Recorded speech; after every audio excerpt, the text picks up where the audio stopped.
In 2019, a washed-up duo of bench racers were sent to RC prison for the crime of on-track race incidents. These men fled Facebook to the platform of Podbean to safely threw their garbage without any listeners. Wanted by stock racers, they survive with weekly episodes. If you have a problem and don't want a solution and are okay with not using iTunes, then you can listen to the Trackwalk RC Podcast.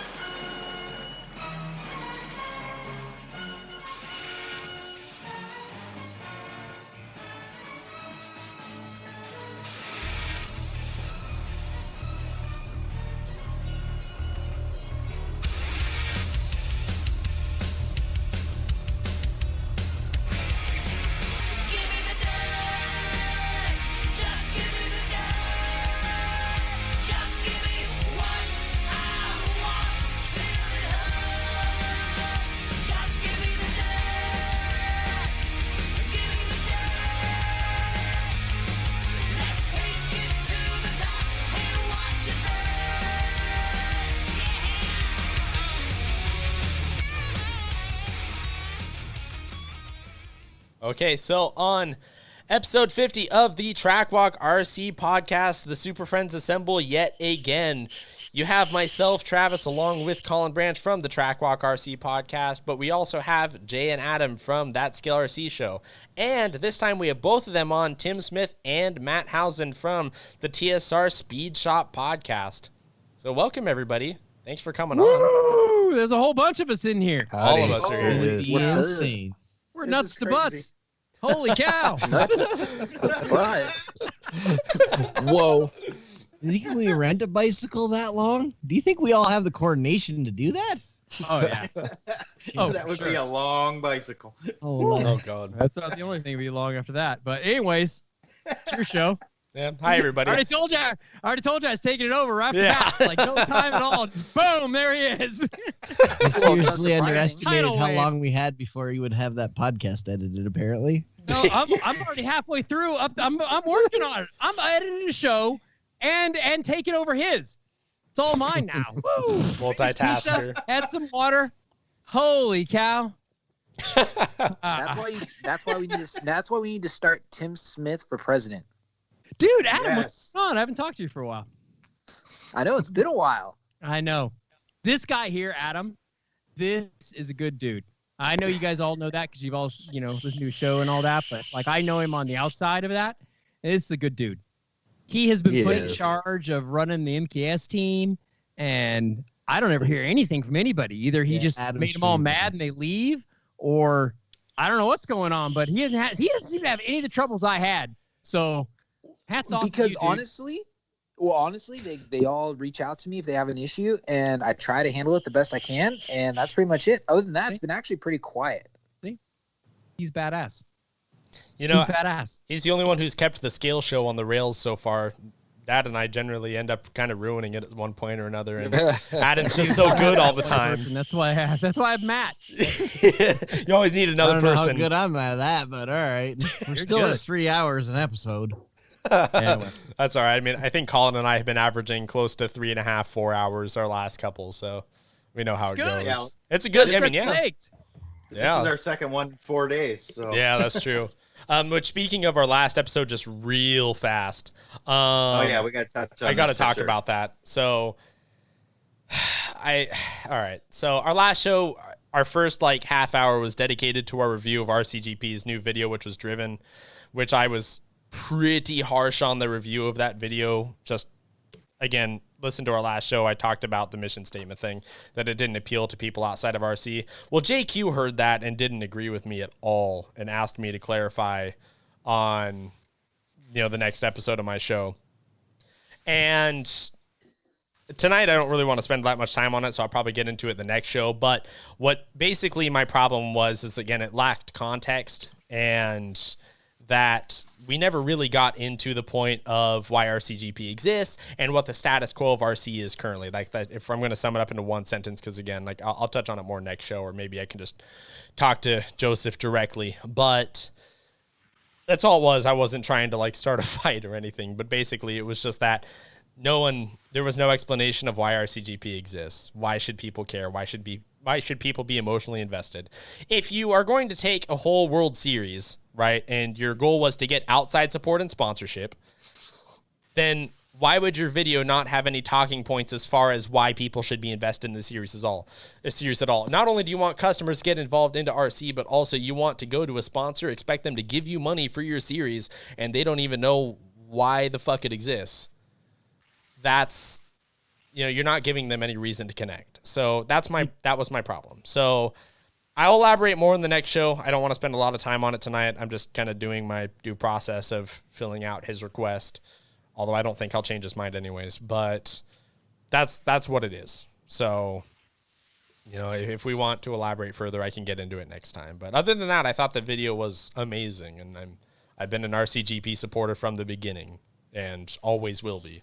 I'm excited to see that it's coming back next year, but I was honest, and I'm not going to apologize for that. So, anyways, that's what it is. Yeah, how dare I have an opinion? I was the only negative review of the video, I guess, from what I heard. Oh, you were? Apparently, sure. Yeah. Hey, man. I loved it. I've watched did people get lost in the flashy lights of the video, maybe?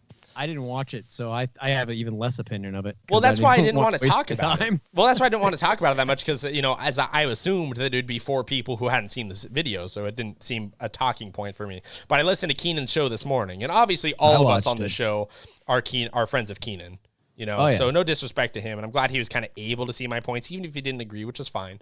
But yeah, the video was awesome. The videography was amazing. It was really well done, but it was just, the narrative was really misplaced. It was all over the place, and it required context of being in RC. If their goal is to gather people from outside of RC and you don't explain why things are the way they are, then people don't care. You can't expect any sort of emotional investment. So, what do you expect people to do? People don't just gravitate to things because it's fucking small and looks fast. Like, I don't know what the issue with that is. So I don't want to be all right. Anyway, whatever. And then, go for it. I watched it, and right off the hop, and maybe it's because I'm into RC. Maybe it made more sense to me. But right off the hop, they had a couple of pros that said that it needs to change. Yeah, that was my problem. I do believe at one point they did say, like, there's no real pro circuit for RC professionals, and there's guys out there that are getting paid to go and race. That's their job. Yep. So why isn't there? So to me, is it because I'm into RC? Like, is that why I'm just like, I understand it? Well, we understand it from that to perspective. F1. Like, to me, it's a direct, dump off of F1, which is totally cool because I love that idea because pros do need it, but like, do we actually have enough pros coming up to support it? Well, so the thing is I agree with you. If you sit from the seat of that you are an existing RC participant, you understand the world of RC, even if it's not just off-road, you understand on-road, you understand drag, you understand fucking airplanes, you understand all of it.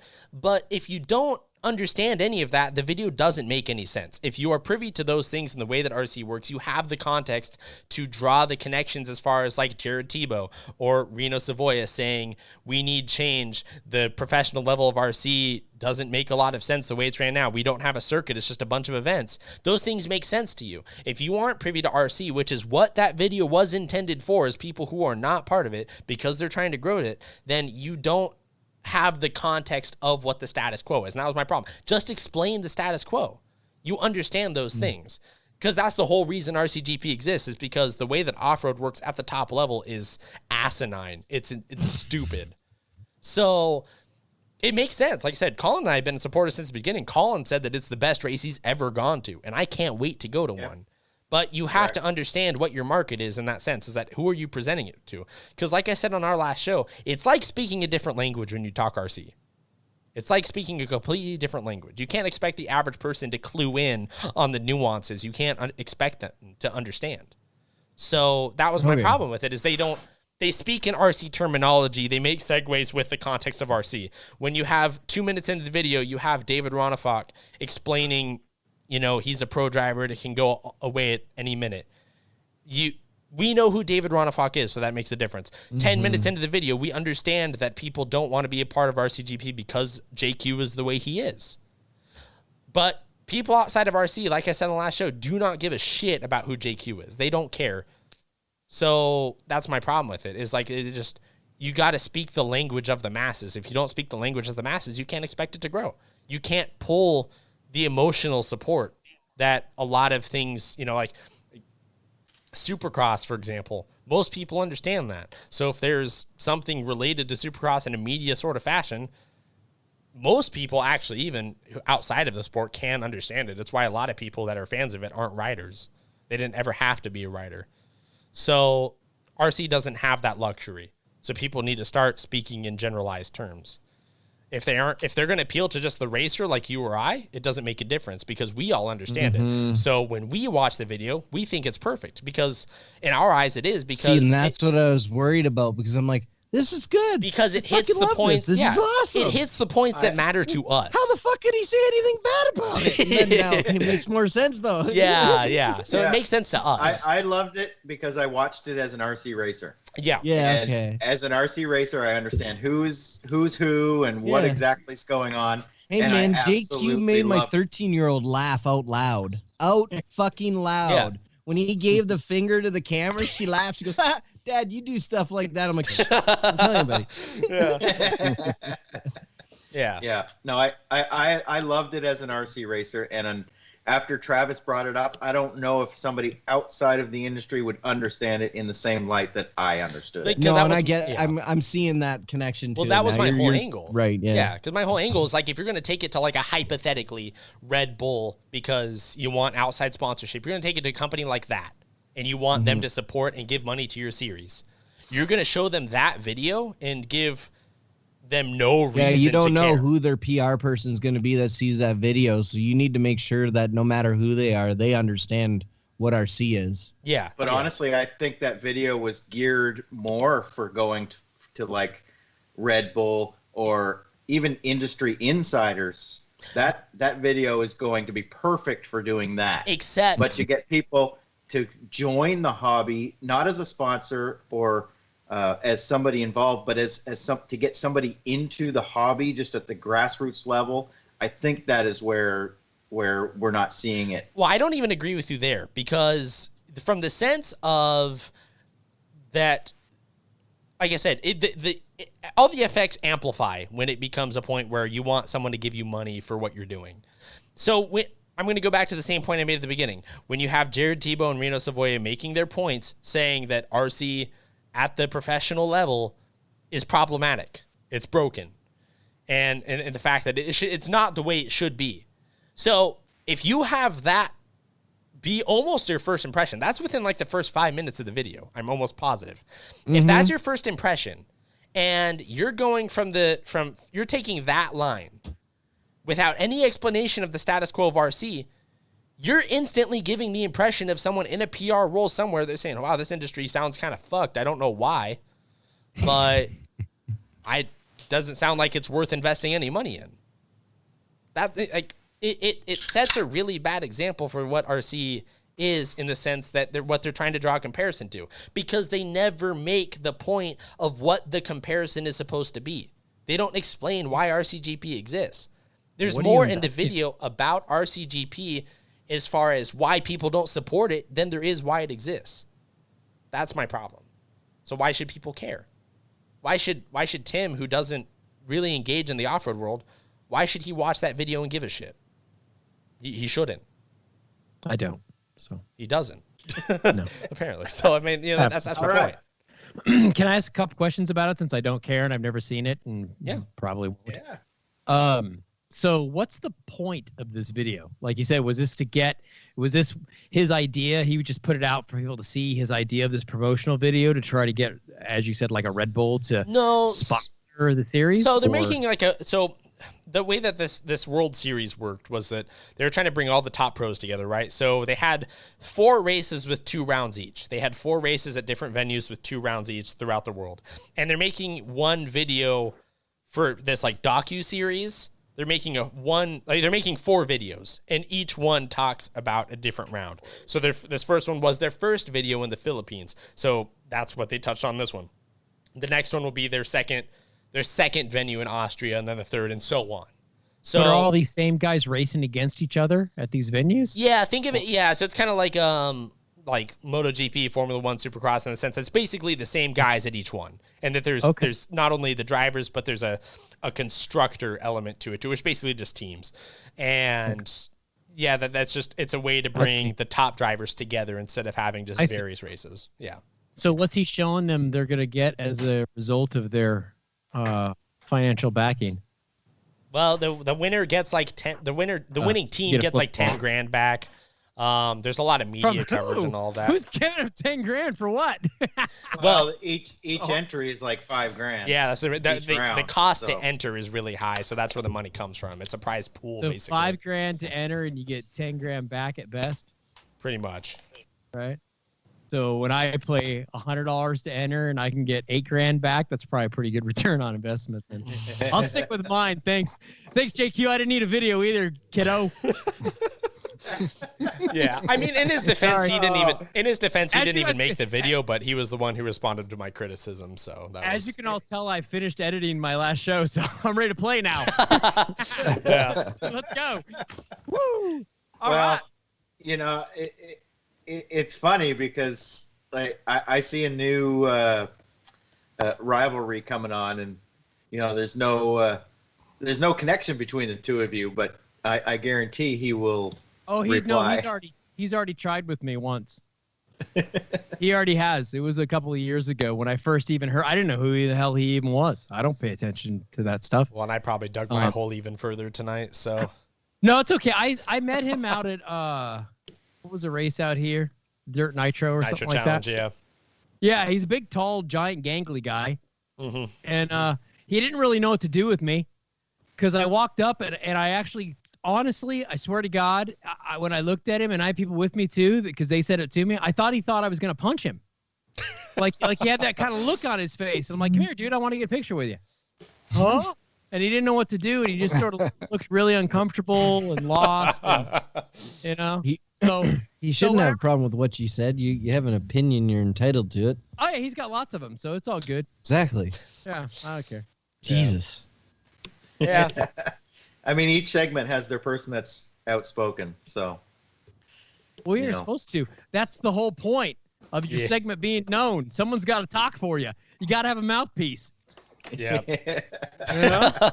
Yeah. It's just one of those things. You know, I'm one of those guys that I have a pretty decent relationship with that dude. Like, I'm one of the people who don't actively hate him. So I don't hate him at all. I like his deal. I think his deal is it's kind of like my deal in a way. Like sometimes you got to get a little spicy with people and it's fun. Yeah. And people get interested, and you know there really is no such thing as bad publicity. I mean, this is professional wrestling, kids. Yeah. And sometimes you got to be the heel and sometimes you got to be the face. I mean, just whatever it is. So, yeah. Yeah, it just is what it is. I know my role. I understand. I play it. I have a good time with it. Other people, they're the ones that lose their focus and think that it's all real. That's toy cars. Yeah. Toy cars. A lot of people. And I like getting checks, so you know, gotta keep gotta keep the juice up, you know. Yeah, basically. Yeah. But anyways, I just wanted to cover that. You know, I guess I went into a lot farther depth than I intended to, but I'll probably have to elaborate even. Hey, further no, than I'm glad I watched it because I'd seen it pop up on Facebook, but I didn't get a chance to watch it, and then I noticed that I'm like, okay, I'm gonna check it out. Yeah, and I watched it twice. Like after I said all the shit that I said, I went back and watched it again just in case like that my criticisms were misplaced. But I feel the same. And like I said, I can look at it in two perspectives. One from someone who's outside the industry and someone who's in it. And being the person in it, I thought it was fucking awesome. Being the person out of it, I didn't find a reason to care. That was my perspective on it. And so I want people to see that. Maybe they fix it in episode 2 because as I've heard, it's not put together yet. So maybe that's something they fix in episode 2. But that was just my problem. And so I said I'd respond to it, so I did. If I need to go into detail further, episode 51 is the place for that. But that's what's up. Please do not ask me, JQ, to respond to it, because I have absolutely zero intention to do such a thing. But You should watch the video, though, Tim. The video is really well done. Well, you know what? If he messages me and sends it to me, I will watch it. But otherwise, no. Yeah. If he wants me to What watch if I send it to you? Nope. You're not him. Damn it. You're not a big gangly guy from another country. Well, you are from another country. Well, he but is you're from not a another gangly country. guy. Yeah, Half not right. totally, though. I'm from another country. I'm a little bit short and stubby. Yeah, that's true. This is the second time we've had 2 Canadians on here. I'm surprised Skype's working. But Dude, that's like packing Hey, man, all- I have good internet. Get the hell out of here. Tim's the one who's got shitty internet. What are you talking about? Killing Yeah. it. Killing it tonight. no, it's doing tonight. awesome. God, we used to have so many problems. Well, I still have problems, but We know how that goes. Uh-oh. Somebody's almost out of crown. Yeah, what's everyone drinking, by the way? As we're what, about 20 minutes into this? What's everyone drinking so far? So Beer. just water. My usual. Yeah, I right. gotta finish editing the show. Bubbly. he's guzzling Crown out of one bottle, out of one hand, and bubbly out of the other. I got fans to take care of. They don't even know how hard I'm working. My God. That's all I can give them. I can't give no more. I got nothing left. yeah. I mean, I'm copying You're and giving pasting them even more now. and uploading and glory be He to gives make- until it hurts. Yeah, it does. Yeah. Sometimes it's a bit spicy. Jalapeno. Dude. I had no Not on idea. a steak. I was to say jalapeno on a steak. Oh, it was on a stick, all right. That's what she said. Yeah. It was also there. Uh, That poor girl. You know she loves me. Last episode, or second to last episode of the TSR Speedshop Podcast, if you want context. We can, yeah. I can tell the story too if you really want. we could probably go more in depth on our show than you could. No problem. Yeah, because I text, because we texted back and forth because she's my wife and I love her, and we joke about that stuff. And so sorry, I'm trying to share my show around now. I'll stop for a minute. And No, so please do use promote your show as much as you can. We don't for care. sure. I'll try to talk and I'll try to entertain you and entertain you. Double time. So she texted me today and we were laughing about it. And I say, I go, it's like one of those old 70s like detective shows. It'd be like Hot Dick and what was it? Hot Dick and Burning Pussy or something like that. I don't know. It's in my phone. Wait, it's in my phone. I'll find it. Hold on. Give you a little glimpse into Tim's life. Oh, shit. So, let me see. Oh, Fireballs and Hot Pussy. That was the name. That was the duo. That's us. That's the two of us.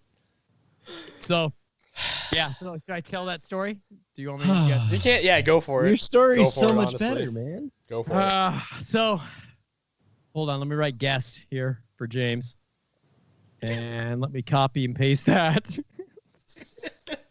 This guy over here. I can't do both at once. And you said this was a relaxed show and I could have a good time. So since he's doing that, then I'm gonna ask everybody's opinion on this. So come to my attention the other day.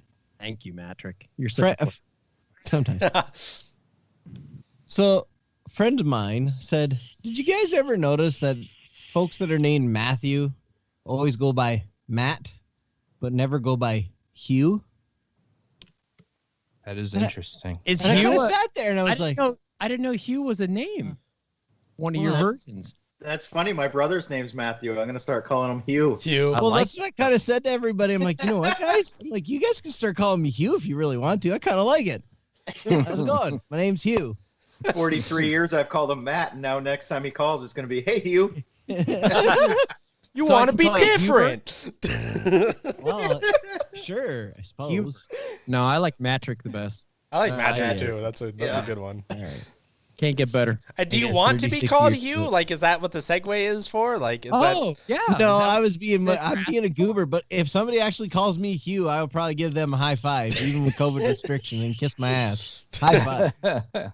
Dude, why do I have 105 messages or alerts on Facebook. What's happening? Welcome Is to the something bad NPRC, happening? everybody. Oh, I Is may that have from the shared. rules?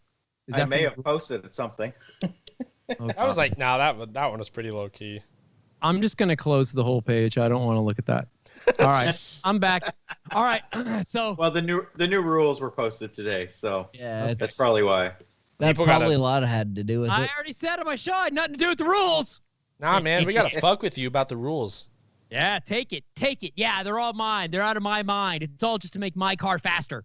Yeah. So, Yeah. I knew it, you son of a bitch. I God said it. It's damn it. recorded. It's down in history. End of story. So the other night, I'm at home, and my wife and I, we like to cook, right? You wouldn't know it considering my skinny ass frame, I guess. Apparently, since people have bringing it up to me, some people on this show like, "You okay, dude?" Yeah, I'm fine. I'm just trying not to be a big fat ass. That's all. I'm just trying to live a little longer than these 52 years I've been hanging around this planet. So my wife buys this Every Plate thing. And what it is you get to pick out a meal, and they send you like the meat and the potatoes and whatever and the rice or whatever goes with it, right? So we've been doing that, and it's really kick-ass. I mean, we really like it. And we like to sit in there and cook together. We're ridiculous. We've been together 20 years, and I even tell her, I go, I there's times where I wish I didn't like you so much because I just hate being anywhere you're not around. She'll never hear this, so she'll never know that's sentiment. But there, you guys can all enjoy that for her. Anyways, so when I tell the Hot story balls. afterward, yeah, when the story ends, you're gonna be like, well, so we're cooking and we're making pork poblano tacos. And so I'm in charge of prep work. So I'm good with the knife, so I can chop. So I'm chop. I chop up the poblanos and I get those all oiled up and throw them in the oven. And then I'm cutting up some onions and I get those done. And she's cooking those. And then I take a jalapeno and I cut it and I cut the top of it off, and like a little dot of it shoots up and it hits me like right above on my cheek. And within a second, it feels like acid. I'm like, holy shit, this thing's hot, man. And so I cut it in half. I clear out all the seeds and all that, because I wanted to, we're white. I mean, we can only take so much. So I cut it all up into little tiny pieces, as small as I can. I mean, I'm in California, but dude, I'm as white as it comes. I mean, I'm Tim Smith, for God's sakes. I mean, dude, it doesn't get any deeper than that, right? Yeah, I'm thoroughly fucking convinced he does this shit on purpose. Because he just did it in the last episode too. So then I just listened to this story like 2 hours ago. and you're getting it again. And so then, you're still wondering what's gonna happen. Is it gonna be different? No, it's not. And so I'm chopping up the jalapenos really nice and small and all that, and I give them to her. And I'm kind of done with I'm just standing there doing nothing, right? It's on Saturday. So I'm just cruising around, in some like basketball shorts, those little stretchy kind where you can get to your stuff real easy. So for whatever reason, I'm an idiot. I get an itch and I grab onto old Lefty down there. I give him a little scrape, right? I give him a little scrape. And as I'm scraping, I'm thinking to myself, Tim, what are you doing? Like that may not be good. Within seconds, it's like someone has lit my sack on fire, and it is burning. And it starts on the left, starts on old Lefty, and it works its way right on over to old Righty. I don't know what's going on down there because I'm not touching it, but it's working its way across, like a field of migrant workers cleaning out fucking carrots. It's going. It ain't stopping. It's working its way through, and I feel it going everywhere. Now it's on John. It's on him. Or Peter. And it's on everywhere. Yeah, Peter, whatever. It's on everywhere. I was praying to everybody at that point. And so I'm standing there in the kitchen. I'm like, okay, this is a problem. This is a big problem. And she's cooking, so I duck out real quick. And I run into the bathroom. So I run in the bathroom, freaking rip my shorts off, right? We have a big walk-in bathroom. I close the door and lock it because I'm not crazy. I have kids. I go in there. I rip my shorts off. I'm at the sink. I got my leg up on the sink, right? My sack is hanging in the sink, and I'm hand splashing water, trying anything I can, and I'm looking around like on the sink. What can I wash these things with? My God, what is happening to me? And there's a little part of me where I'm almost starting to panic, like I can't go to the emergency and be like, dude, This is what's going on right now, right? My balls are burning. Yeah. I'm on fire. I'm not gonna put my balls on the burning. So I mean, if you can picture this, I'm hunched over. I've got my shirt, and I'm trying to hold it down with my chin while I hold it up, right? Like this. I'm doing this. And I got one of these bony-ass old legs of mine up on top of the counter with my sack hanging in the sink that I shave and brush my teeth and do all this stuff in. I wish I was tall enough to do that. I'm slapping water in there so hard. I mean, I didn't know what to do. And so finally, I'm like, okay, well, this ain't working. It's just hot. It's just getting hotter. And so the shirt comes off. I jump in the shower. Now, of course, I have a wife. And anybody who has a wife knows, you know, if you look in your shower, there's 15 bottles of shampoo and conditioner. And we have soap that our neighbor makes and all kinds of stuff, right? Yep. Everything going on in there. And so I start at the top of that rack and I work my way down one by one. Wash, rinse, all the way down. I got curl conditioner in there. I got stripper. I got stuff that makes my gray hair look white. I got it all going on in there. Anything I can to stop this pain. So finally, from some mercy from above, it stops. It subsides. I'm like, oh my gosh, okay, I finally got it cleaned off. I get it all out. I dry myself off. I put different clothes on. I wander out into the kitchen, and she's out there cooking, and she looks at me, and she's like, did you take a shower? Like, well, yeah, I did. And so I kind of run through lightly what happened, right? It's like, oh, my gosh, you should know better, I mean, than to touch anything when you go, I know, right? So you think that's where the story ends. Oh, no. Oh, no. There's more. Nay, I say. Keep going on, Tim. No. So later that night, we had a little wine with dinner, and somebody in my group, I don't know, they just got a little frisky. And hey, man, what you gonna do? You know, so you know, I give her the best, I'd say, good 3.5 minutes she's ever had, and I roll over in triumphant finish, and relax in a hump on my pillow, and we're laying there quietly. Because I think I'm a stud and I've done it all. And I hear her. She leans over and looks at me and she's like, what the fuck? I'm like, oh, no. She's like, it is burning. Like, I can't believe in there. And I'm like, oh, no. Oh, no. So That's how good I am. Yeah. What yeah. did you do to me, Tim? Way in.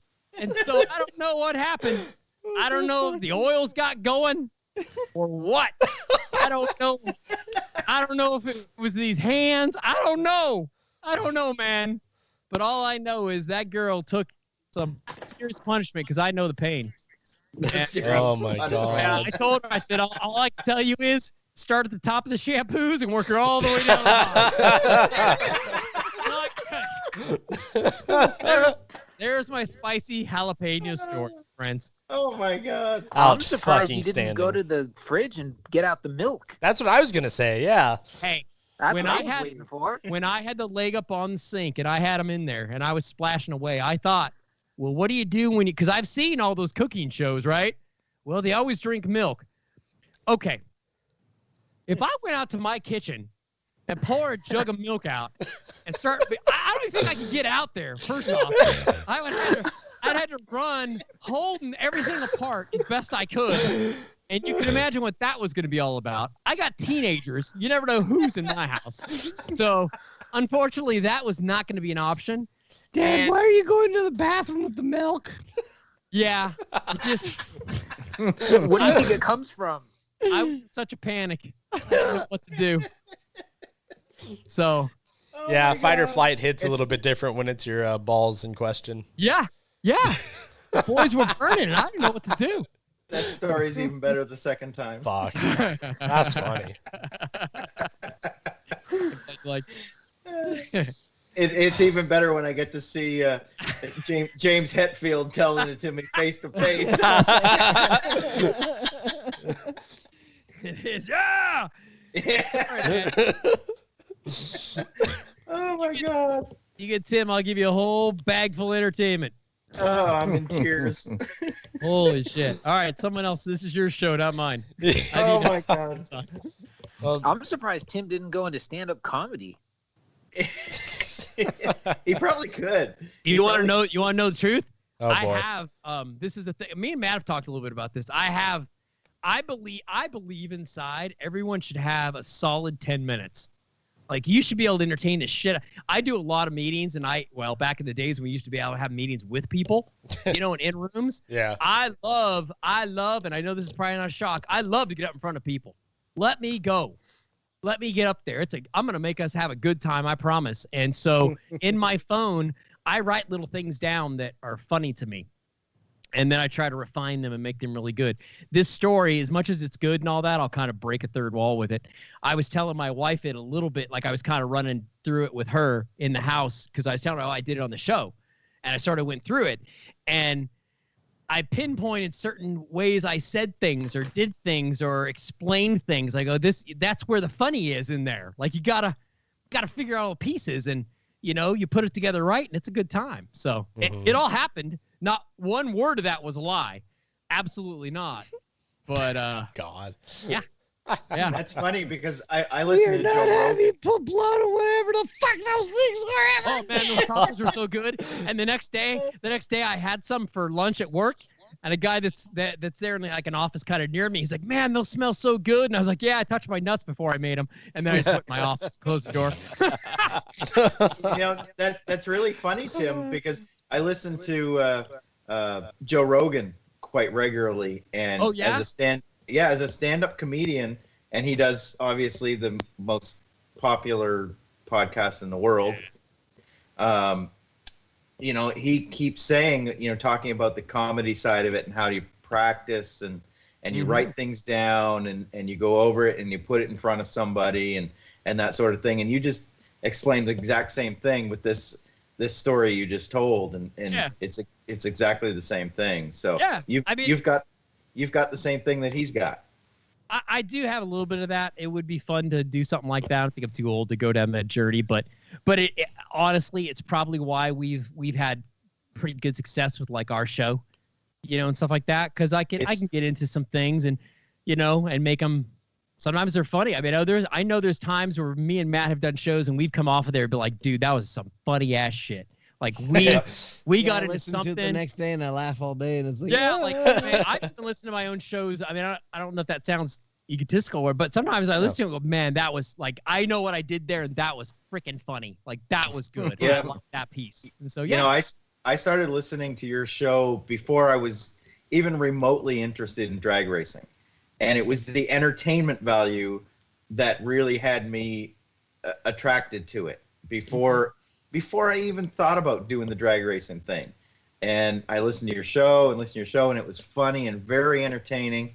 And that's a big part of it, is being just an entertainer and having that presence in front of the microphone or in front of the camera or whatever it is that keeps people coming back, whether the content itself is even relevant to what you can relate to.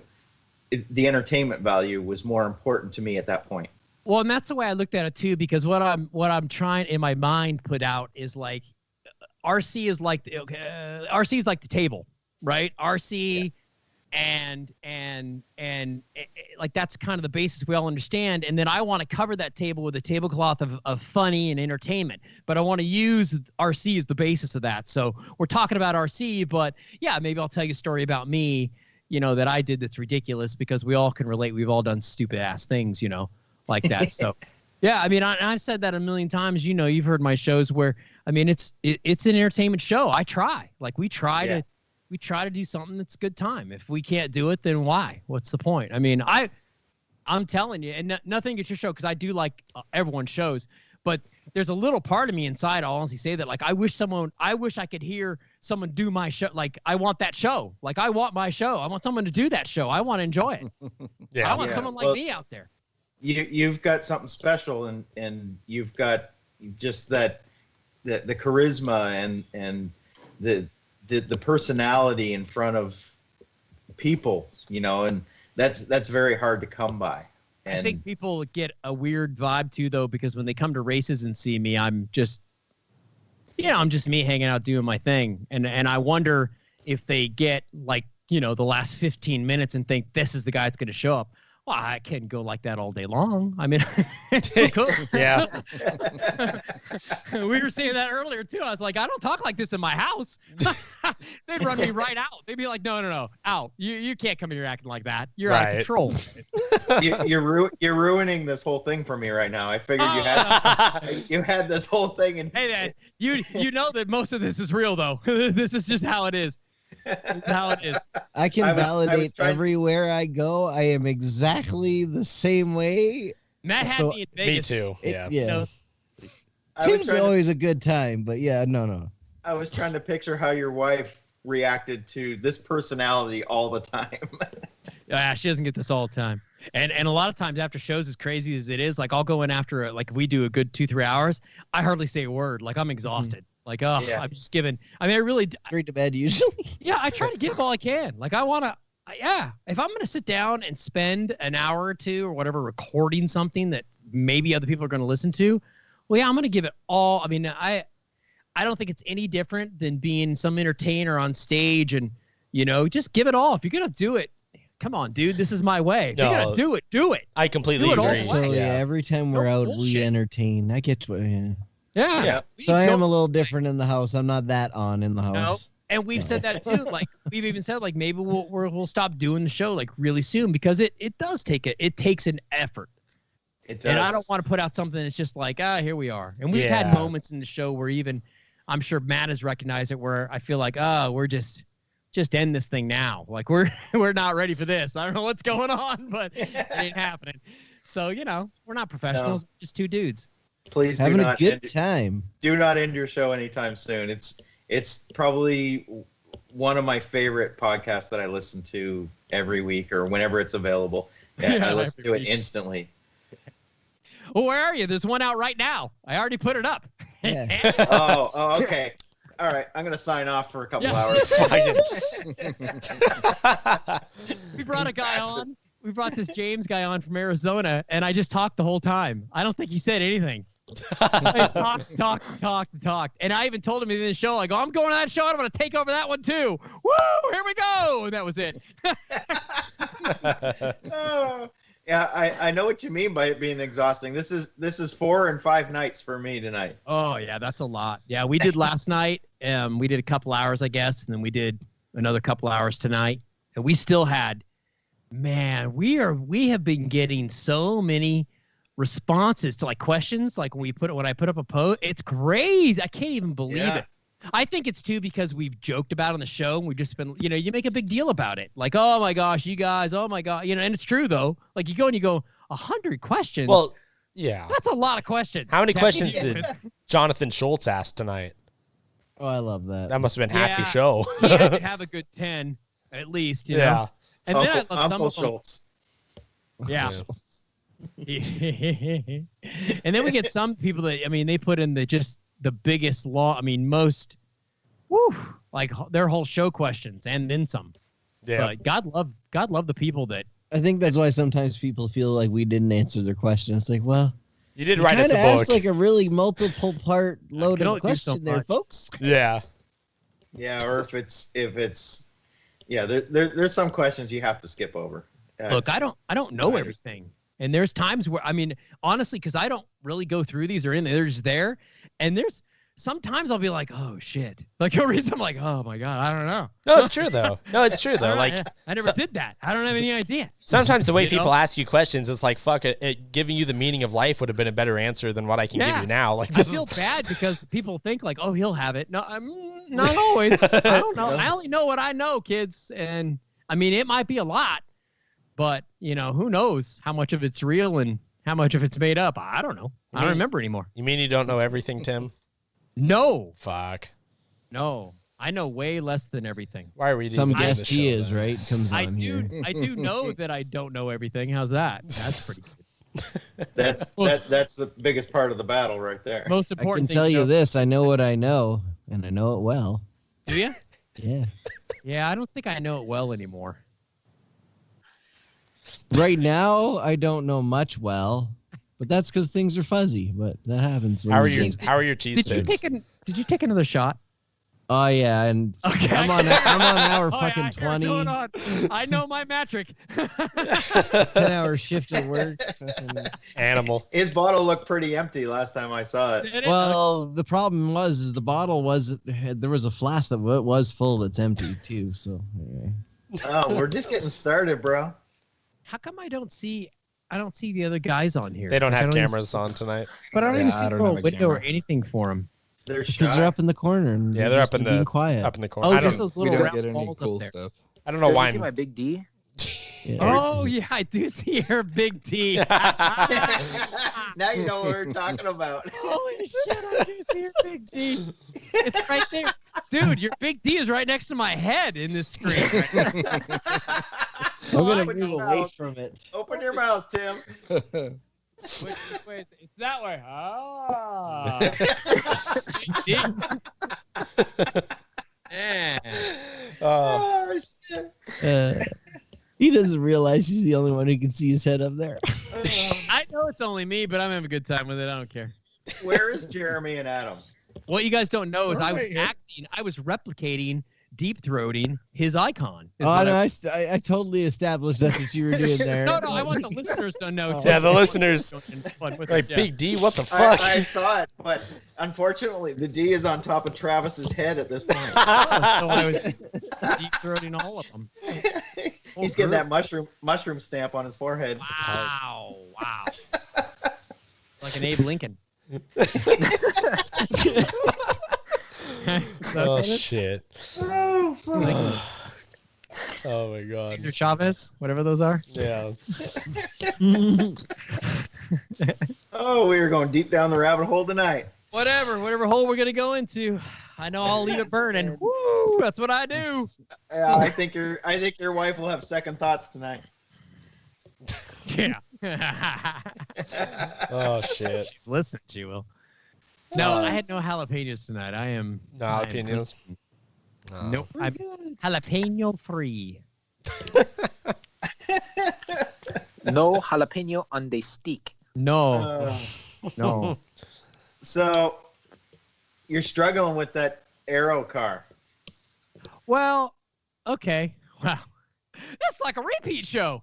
I know. Fudge. I listened to your show today, so I just gotta talk a little Well, more Can about of worms I again. wasn't really. Okay, I wasn't. The last time I took it out, when me and my buddy Sean out here were running out on the road that we've had all these cash days on, we went out for like a test day, and so I actually got to sit and make a hit, make an adjustment, make a hit, make adjustment.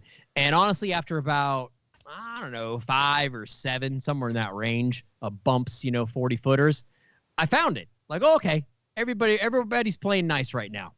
So I did 2 passes in a row, bang, bang. I mean, the guy from Proline was filming my car. This video will come out because the guy from Proline came out there and was filming that new Barracuda body I painted. Yeah. And so he was standing right on the center line. And I had my car, maybe 6 inches off his knee because he wanted me to shoot it right past him and launch it and kind of let the wheels come up, right past him.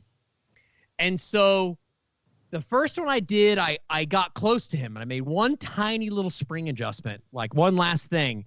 And from there, I made 2 or 3, just as straight as I could go down the line. That car didn't move an inch. I didn't even hit the steering on one of them, just goofing around. I go, watch. I took my hand off and hammered it right down to the other end. I was like, okay. And so I brought it back. And Sean, being the wise guy he is, he's like, dude, you should go over to the right lane or the left lane. Just make sure, you got it's working in the right, and that's what you tuned in, but pop it in the other lane. I put it in the other lane, woof, right down the middle again. I'm like, all right. So I take it back. I set it on my table in the pits. I'm like, I'm not touching this piece of shit until I run. That's it. Threw the tire warmers on her and charged up the batteries and acted like I knew what I was doing with my beard. And so then the first round comes and I draw. I stick to my long-standing rule, it would seem, recently in going out in the first round, and I draw Troy, the guy who makes the Vanishing Point car. His car is very fast, so I wasn't heartbroken. I went out to him because I knew my car wasn't fast. I just knew it was working now, and I need to. When I was running against Sean, at about 2/3 track, his car would drive away. My car was out of gear. and I knew I'd made my car. I put a lot on the launch because I thought I want to put a ton of power in the launch and get the car to work here. And then I can soften it out whenever I need to. It's no big deal, but I want to make sure it works with a lot of power. And so that's kind of where the car was. So when I ran him, I mean, that was, he did the same thing. He just pretty much drove away from me in the last, like, probably 20, 30 feet, just drove away from me. And so no big deal. Cool. Awesome. Out of here. And that was it. And then I came home with my car feeling really good. And I don't know about you guys, but I get a weird emotional attachment with my cars in that way. When they're not working, I am not happy. I am uncomfortable. I am itchy. I'm just yucky all the time until I feel confident in that car.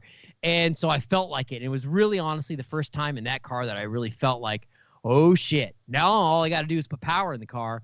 And to me, I have a tremendous amount of confidence in my ability to put power and speed into a car, an electric motor. I've done it a million times. And so I think it's just a matter of me doing it. That's really it. And so I was pretty excited. I thought, oh, okay. So maybe now I can start going to some races and actually, I don't know, going a round or two for once would be nice, but I really want to win a big race. I mean, I said it, I think the other night, I'm 52. I mean, I get it, and there's young guys and there's guys that are racing every weekend or multiple times a week. And, I'm kind of behind the ball. I work 10 hours a day and blah, blah, blah, blah, blah. Excuse. But, it's at this level of racing. You said it best, Colin, on the show the other night you were on. The TLR. Yeah, that, at anything you do, it doesn't matter. I think the example was like sewing or knitting or something like that. When you're trying to be, or you are in the top 1-2% or whatever of that group, of that nation, of whatever it is, you have to be very good. I don't care what it is. You have to be very good. You have to know your craft well. You have to have skill, and you have to have a lot of knowledge, Right. And so I understand that I need to get work, but I think I can win one more big race. I really, other people are probably like, dude, you can win a lot. Who knows? But, inside, like, man, I really want to win one more big race. So I come home with the car. I'm feeling good. It's working and all that. And Tim can't leave well enough alone. If you haven't learned that yet, you have a lot of shows to listen to, because Tim is the example of can't leave well enough alone. How many times does this guy show up in the last 5 minutes to a huge race in another state, still bolting his car together because he smashed it into something the night before doing testing? This guy here has done it. But I'm just that way. I'm relentless. I always think there's more, and I'm going to find it one way or another. And my track record speaks for itself. I've won a shit ton of stuff over a long time. So obviously that plan has paid off for me, and it's just my way. I'm a grinder. And so I come home. The car's awesome. I sit around on the couch on Sunday doing nothing because there's no football or anything to watch anymore. And I'm on my phone, and I start buying stuff. And I buy extra short front arms. And I buy even narrower rear arms. These high bite arms for you dirt oval guys. Apparently the high bite stuff is the narrow stuff. I don't know how this game works, but you guys all know it. And I have a couple smart guys like Tommy Burgrass who know this stuff, who have smartened me up to a lot of it. All the little trinkets that I can get my hands on, like the what are these? The Pemberton rear adjustable arms and all. So I start going crazy because that's what I do. I go crazy. I go in all the way, 100%, never stop. And so I order all this stuff and I get it all. And I narrow my car up. My car drops well over an inch front and back, narrow wise. And it's beautiful because I can put the this new Barracuda body on it. So I'm thinking win-win all the way, right? But for not so much. Some reason with it all narrow, it's all weird now. And so I've kind of gone backwards, and I feel like I got to, the plan was tomorrow, we're all going to go out, all three of us, I guess, to a private location, and I'm going to get it working again. Top secret. And I know how I got there, and so I just got to go through the steps again, Basically, it's like make a hit, make this change, make a hit, make this change until that change makes it go the other way. And then you back off a little bit. Hey, neutral, there we are. Woo, we're home. and then off I go. That's really it. I mean, it's not, I can make it out to be some big, difficult thing, but I don't think in any RC racing I've ever done, it's ever been any different than that. It'll do something bad, and it'll do it the same, and you keep changing something until, oh, it's doing it the other way, or it's doing the different way, or whatever it is.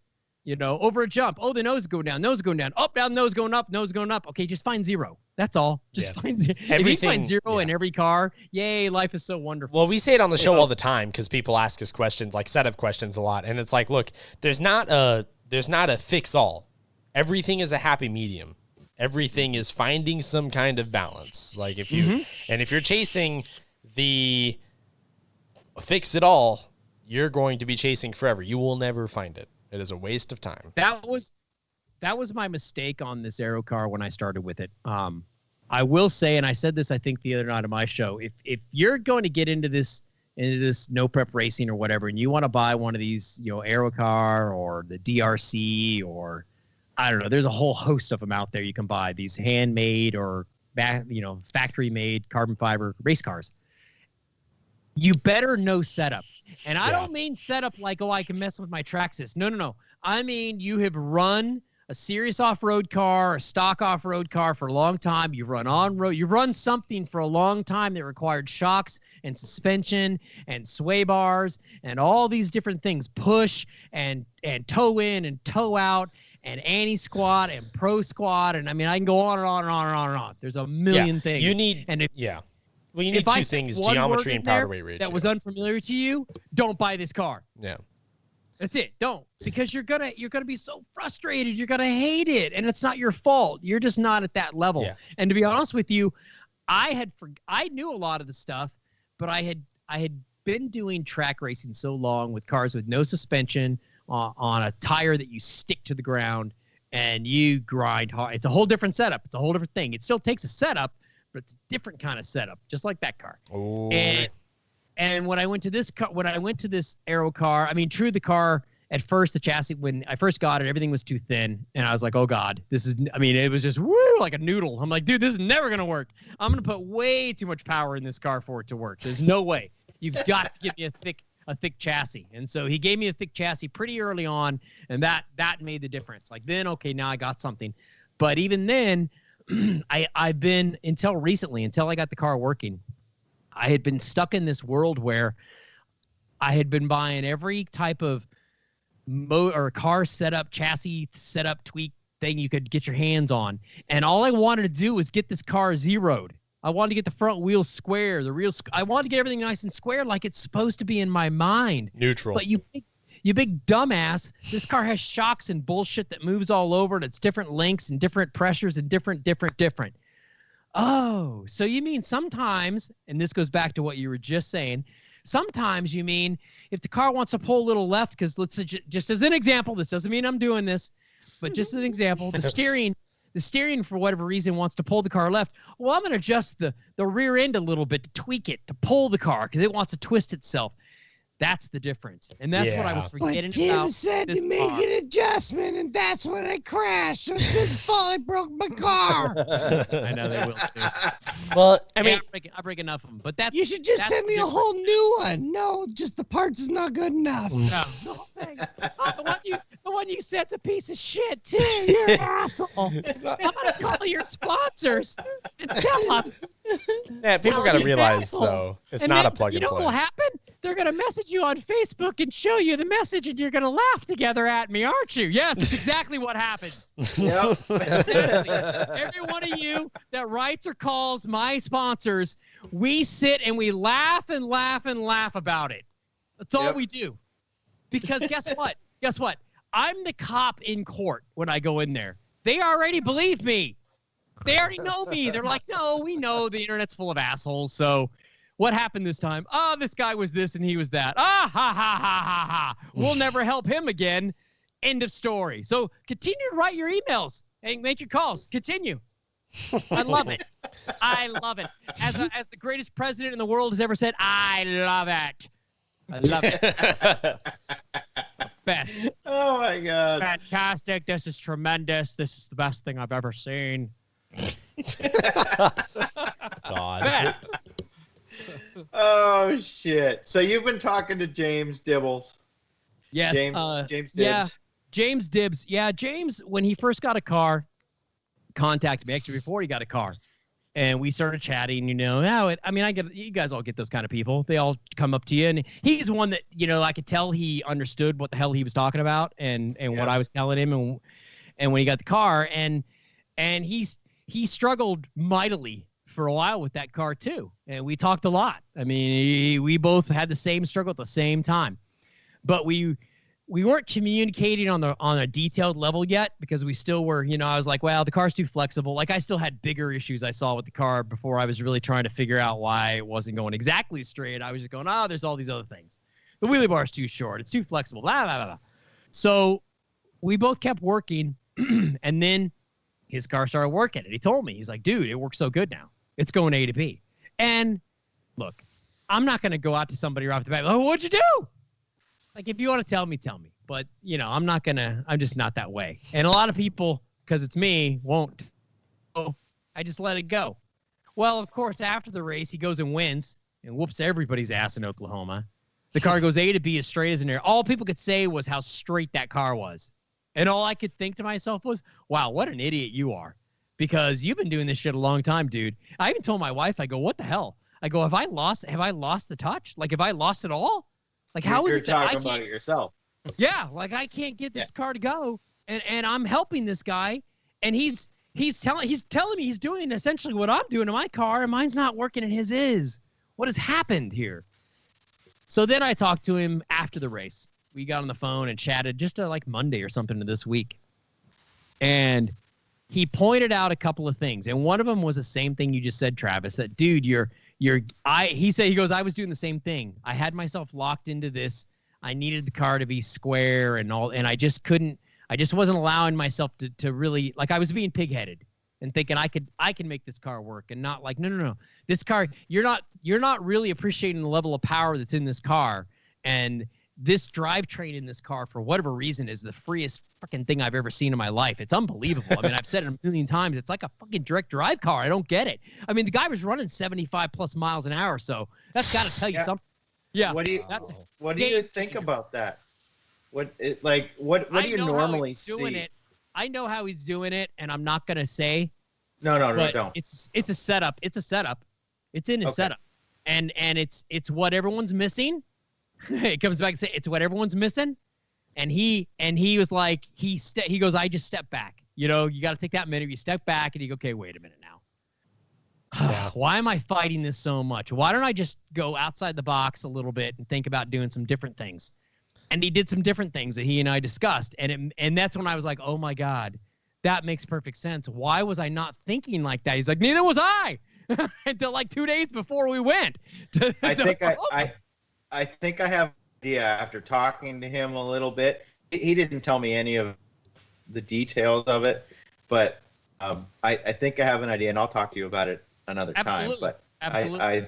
I think I understand. Well, tomorrow is going to be the proving ground for it, because now that I've spoken with him and thought about that, and this car's kind of taking a poop when I narrowed it, that's why I'm saying I fully expect in this 7 to 8 hits to have it going. Like to have, okay, I'm very, very, I'm very close now. I'm very, very close now. So that is the plan for tomorrow. And if it does go that way, which I kind of expect it to, I mean, okay, we've been on the show for a while, so I'll say it here, but I'll tell you what, if I get this car sorted out tomorrow, everybody within driving distance of me is fucked. Because this car is going to come after you, and it's going to be an 80 mile an hour car. I'm telling you right now, it's going to be an 80 mile an hour rubber tire car, and it is going to fuck up your life bad. Jesus Christ. I just barely broke into the 60s.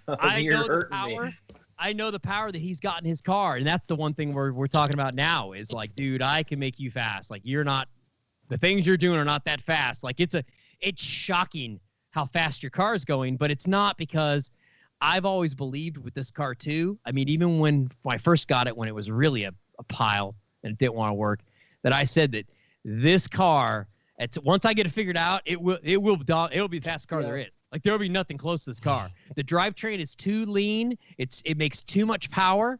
It has all the right things. It's just so it's so atrocious with the amount of power it can put down that's the trick. You got to it's light. You got to figure it out. But yeah, he has the right path in mind for this type of thing, and yeah. And are we talking about chassis setup or electronic setup? For him, for speed. Yeah. For him, it's electronics. Okay. Motor electronics. Yeah. I think I know what you're talking about. Okay. Yeah. For him to go faster. Yeah. For what he's done now, it's chassis. What happened now was chassis. What he had in that car was no faster than anybody else is running. It's a 4.0 motor on one of those McLaren speed controls. I mean, they're all okay. Whatever. You like your own. I mean, everybody likes their own. Whatever. They're all basically doing the same business. I don't think anybody is crazy great over the other one. So essentially the same thing everybody else is running. He's running a 4-turn, you know, on a. He's running a shorty, Proline battery or something. I don't know, whatever it is. ProTech. Sorry, ProTech. Yes, not a. I mean, in my opinion, not a great battery. So there's not that.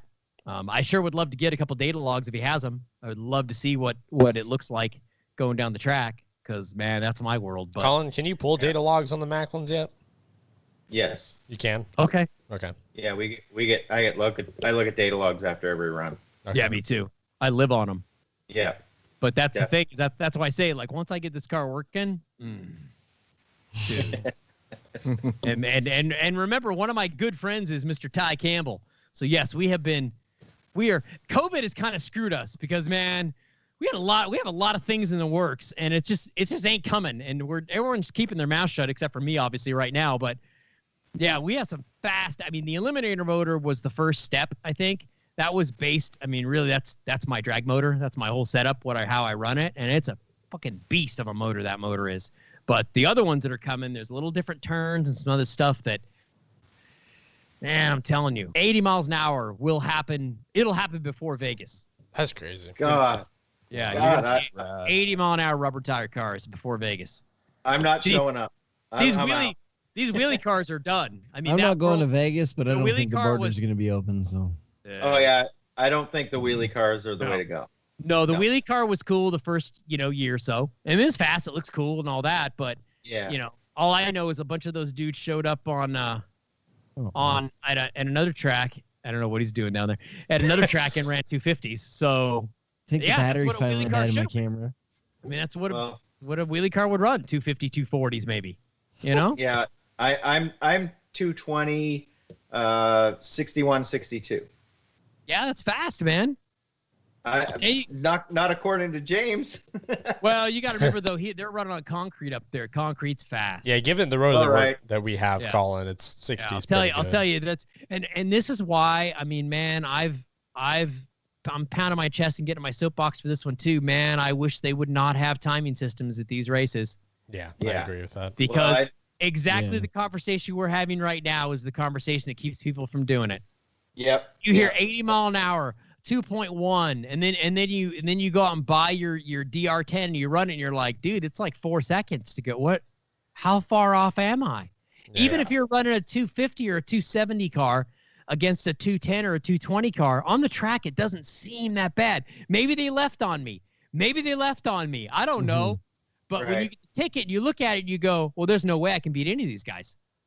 Right. There's no way. Yeah. I know in my head. That's why I've been kind of down on my setup, because I know in my head I can watch cars. I know 2 feet is fucking forever. Like I know it is, and so I know how far off my car is currently. But other people don't, and I think it's a mistake to ever do that. I think it just puts.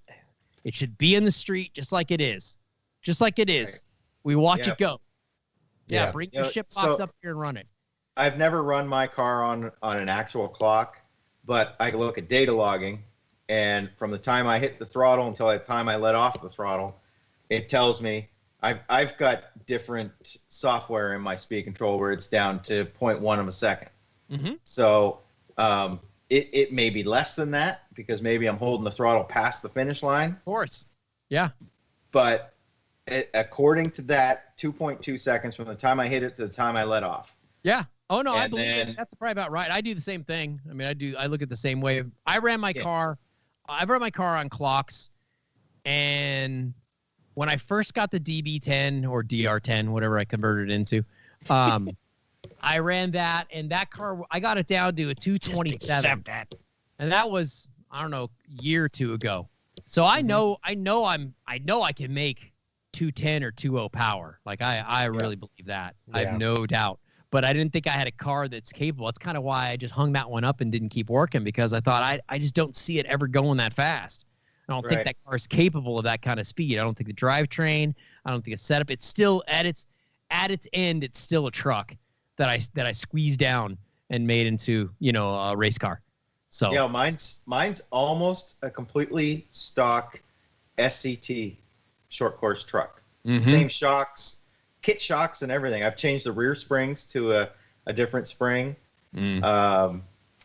The arms and the turnbuckles, of course, I've shortened them up to the buggy stuff. But other than that, it's a stock short course truck right out of the box. Yeah. And, we've got several guys with radar guns, and we've clocked my car at 61, I think was the highest I've seen. And then I've gone another 3,000 RPM above what that run was. So I don't know what the actual mile an hour is.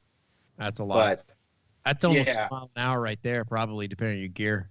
Yeah, well, I haven't changed the gearing at all. Yeah, or the tires. You picked up I know these guys in Arizona. I mean, I know what they run. They're running, I'd say, mid 60 to high 60s right now. They're some of the faster cars that I've raced with. I mean, they're fast. They leave fast, and they're fast, like all the way through, But they're I think I'd said this, they have a timing system they just got, and they're going to do a private test tomorrow. They invited me to go out there, but it's a 6-hour drive, and I told them, I go, if my car was better, like if I knew it was how it was, I might come out and just make some hits with you. But to drive 6 hours just to do, 8 testers to see what I can make it do, it's too far. But they're going to run on a timing system. And so the question about I have heard, of course, like anything, when he ran those times, I heard people like, oh, I don't know if that clock's right, and this kind of thing. So these guys were on that clock. They came home. They're going to run on a clock on their own this, Saturday, a week later. They haven't done anything else to the cars. So I'll be very interested to see what mile an hour. We've talked about it. I go, yeah, let me know, because I want to know. Were you guys 7 miles an hour slower at home? Was that the deal? Were they just hot clocks? I mean, I've seen them in years of racing. I've seen hot clocks. It's not an uncommon thing. Yeah. And it's odd to see a car, to be honest with you, run. I mean, I'm a fan of the Aero car, but it's odd to see any car run a 230 but run such huge mile an hour. Yeah. I mean, that car, but again, like I said, that car, that drivetrain of that car I've just never seen such a thing. I mean, if there's no motor on it, I can, with the wheel, or even without a wheel, I can just spin it, all gears. Ooh, just sits there and runs. Yeah, it's amazing. You know what? That reminds me of the MIP transmission for the, was it the V5? Yes. Yeah, the V5 was it was billet aluminum, so everything was super true and so smooth. I'll never forget that. Like butter. Yeah, and actually the first one I had was really smooth. He makes his own cases and all that. Dustin at 5.7. Yeah. And the first one, the first case I had was really good and all that. I had it set up with a slipper eliminator, and then I was like, well, I want to run a slipper, and so I just got a whole new I thought I'll just have a whole transmission. I can just switch the whole thing instead of the top shaft out, because I'm an asshole like that, and I think that's fun. And I put this one in, and dude, it was even smoother. Like he made some changes, I guess, to his machine or something, and oh my God. I even told him, I go, dude, it's almost too smooth. Like I can't make the car launch. I can't. I'm running on the launch. Like when I'm running my radio setup, and what I have the radio do is I have it launch at a certain level of throttle. Like in this case, about 60% or 52% really is where it's at. So I launch at 52. I have it hold there for however long I want, usually about 1/10 of a second to 2/10 of a second. And then I have it go up to 100, but I have it go up at a slower rate, like, basically 50, 60, 70, like that kind of a rate, a slow rate that I can adjust. And, I have this car so soft, but holy shit, does it go? I don't know. I got to get it going straight because I think it's going to be, I really do. I think everybody's in big trouble if I get this car sorted out. That was like me this week. All of a sudden I stumbled on something and boom. I'm going by people. Number one on the list right there. Yeah. I went from 6 or 7 all in one night. That is moving it up too, man. I beat everybody on the list all the way to the top. Wow. Impressive. Yeah, Congratulations. It was like 18 runs in a row. Yeah, I won't even go out for our list. My car's so bad. I don't want to go out there and just not be able to make it on the list. Forget that. You got to go when you're ready, and I'm not ready. Hopefully tomorrow. I'm hoping. Yeah. It was funny because I was just kind of floating around 5, 6, somewhere around there, and then I just stumbled on something, and the thing just started working. It was crazy. Chassis or motor? Tires. Oh, yeah. Tires are everything, man. Yeah. That's something else that I've been learning a lot about. I mean, I have every brand tire you could have, and I've tried them all. And, I hated the belted, couldn't understand why anyone would waste their money on those because they don't work at all. And now I wonder, I'll never run any tire but that. You're right. I won't run anything but belted at this point. I just didn't know what I was doing with them. That's what I've concluded. I just didn't understand them. And now that I do, oh my gosh. I can run my body down low. The car's super consistent because the tires aren't growing. And people talk about, oh no, they grow and they give you more mile an hour. Dude, have you ever watched your car in a slow-mo video? They grow in less than a half an inch. They're at full speed or full length. That's it. There's no mile an hour gain there. All you're doing is overloading your whole system and slapping rubber around in the air and ripping all the paint out of your car. The thing's going like this down the tracks. Yeah. And in my case, because I can't put a body on a car without putting it down on the ground just about. I get 40 feet out and the car turns left because the tires are digging into it like I mean, it's ridiculous. So yeah. Belted all the way. Belted all the way. I can't see a change ever coming again. That's it. No. Right. Thanks for doing all the R&D. I know what to order. I'm not even using tire heaters yet. Oh, they're awesome. I know. They'll be here. They'll be here on Tuesday. Yep, prep and tire heaters, baby. Join the magical world of consistency. Prep and tire heaters, and watch your tires last for months. Yep. And everyone's races get better. Come on. I'm seeing all these guys. Before last week, I was doing carpet burnouts and getting, things were just weird, and then I'd see this plastic buildup on my tires. Oh, it's bad carpet. The car would do donuts. I'm like, what is going on? So I'd lose spots, and then I was like, nope, I'm not touching the carpet anymore. I'm doing asphalt burnouts. Yep. And I can feel it when you're holding the car doing your burnout. You can feel it. Feel it sticking. Yeah. Yep. Yeah. Yep. So I don't even touch carpet anymore. The thing they talk about that they taught me that I said on my last show, and then they're like, dude, don't say that, but I'm gonna say it again, is there's a moment where the tires start to squeak a tiny bit. You'll hear them. When you're doing your burnout, if you really listen, you'll hear them start to squeak. Like a little squeal will come out of them. Stop. It's like the magic fucking moment right there. Stop, nose that bitch in, and go, because it's going to be awesome. I'm telling you. That's funny. The cash race I won last weekend, my car was the only one doing that because I was the only one doing an asphalt burnout. And when it started to squeal, stage it. That's I'm ready to go. Nose her in and go. Don't delay. I know it. Gosh, dang it, I love drag racing. There's so much to it. There's so much to it. I love it. We did have some quick comments I wanted to get through real fast per the post I made today announcing tonight's show. So Chris Trudeau did comment. He did ask who's winning the battle. Is it Team Colin or Team Travis right now? I think that's kind of the AE TLR thing happening right there. And nothing's really happened yet. Probably next year when 8 scale starts again. But somebody's got to race in order for there to be a which is why I'm winner. saying 8 scale, because I have no intention to get back into drag racing at this point. So with that, and then it was who was the pick between Team Jeremy and Team Adam as far as elements versus axial, which I don't know if that's even really been started yet. What? Well, yeah, I'm not sure. Yeah, you lost me on that. Yeah, same here. That's the problem is like you guys are polar opposites, but you get along too well to be polar opposites. So I guess they're looking for something there, but yeah. And then sorry, Tim and Matthew. I know there's no rivalry there. Love the shows. Well, thank you. No, we've never fought. We love each other too much. Not about the brands that we run or anything like we that. haven't fought about anything, have we? Have you been mad? Really. Have you ever been mad at me? No. Really? This is one thing I wanted to bring up. How did you two meet and get connected on this kind of level? Oh God! How did this all happen? Because I'm telling this story. Yeah, you tell the story, man. Okay. It's best. My Matt's turn. fault. Kinda. So it It's our started love way story. back This when. is our love story. Oh, it's so. Do you have some nice music you can play behind us? This is gonna be sweet. Me? No. Yeah. Dude, I'm gonna get I'm all not capable of putting music on right now. That would take me way too many clicks. Go ahead. So I started doing the MBM podcast, with a couple of my buddies and stuff like that. And we had been interviewing people, and I'm sure it came across Tim's Facebook in one way, shape, or form, maybe through Live RC or something like that, because we did have some friends over there, and we still do, that were, sharing shows periodically and that.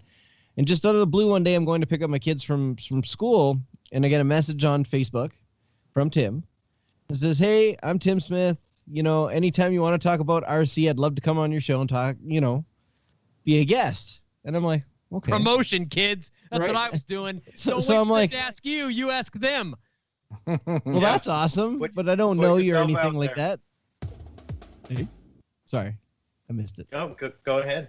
So I was like, well, that's cool, but I don't really know who you are. What do you do in RC or stuff like that? Like, because I didn't want to just have nobody on the show. You know what I mean? Like, I wasn't trying to be like a, hey, listen, I'm pretty sure we've all had those messages from somebody that nobody in RC wanting to come on the show.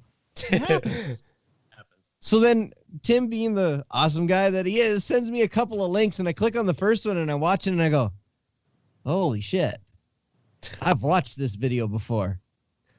I know who this dude is. So it all started clicking. So we just started talking. And then one night Tim was doing like a Google Hangout when he was out in his shop. I'd like to say before you go too deep, I've never been on your show before either, have I? Well, I you've never been made it. on periodically, you but never not brought as me a on. featured guest. No. All that, and I didn't Yeah. even. He didn't even bring me on. I know, right? I didn't even get on. Now I'm starting to realize he did think I was a nobody. He was like, "No, you're not even up for our show." Oh dude. no, I get out of here, you nerd.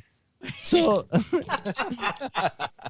so I tried to join him on Google Hangouts just to kind of hang out and do stuff like that, and it wouldn't work. And Tim was like, "Well, it's not working, whatever." And then we spent like 3 hours on a Skype call, just talking about RC, shooting the shit, getting to know each other. And from that point on, it was kind of like Tim expressed he wanted to start a podcast and just didn't quite, know all of the places to start. So he just wanted a little bit of guidance. And I was like, cool, I'll help you out through the first few. And, I can record on my end for you until you kind of figure out what you want to do on your end. Cause my system's a little bit more complicated than it really needs to be. And then we end up here all this time later.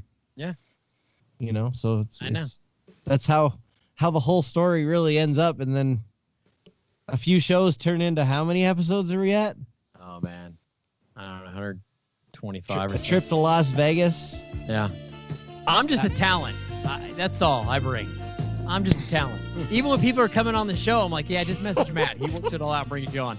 I understand my role, and I bring it every time. Like I'm here for you. But Yeah, I definitely take on the role of producer for the most Matt part. knows that I'm just a talent, and he's got to, sometimes he has to coddle me and tell me it's going to be okay. We're gonna get there. Tonight was the opposite. Tonight I was Yeah, there. you had to get me motivated. Oh god. Tonight I was there for Matt. Nobody was getting Matt tonight. Nobody. He No. was down in the You dumps. guys owe Tim a lot. I wouldn't have been here for him. Nope. Oh. Nope. Mm-mm. I was ready to shut her down, go to bed at 9 o'clock my time. Dude, when he came on to record with me, he's just sitting in the dark. It was bad. Oh no. And I had to lift him up. And look at that. Look at this guy. That's why I I'm love good. I'm here. We're partying. me and you, dude. We are something. We have a good time. What can I say? 2 peas in a pod. Apparently, from different countries and other As far as coasts. the story goes from my side, though, was, I did ask to go on the show and all that, and we started talking, and I was telling him, yeah, I would like to do one of these podcasts, but in my mind, I thought, being the egotistical maniac I am, I thought, well, I don't really want to do it with somebody because I don't know that I would bounce off of them right, and I want to. And I even told Matt this right at the beginning. I go, look, I want to do a show, and I don't know if this sounds weird, and if you don't want to be part of it, that's cool. But I want to be Johnny Carson, and I want to have you on there as my sidekick. But I have a vision of how this show should be. Like, I have this idea. I have a layout. I have the segments we're gonna have, and I had. I don't know, dude, how many shows did I have written? 15 or 20 full shows. You had a few, yeah. I mean, like, I had this idea. I knew what I wanted with it. I just wasn't sure how to technically get it to do what I wanted. And he had done a show.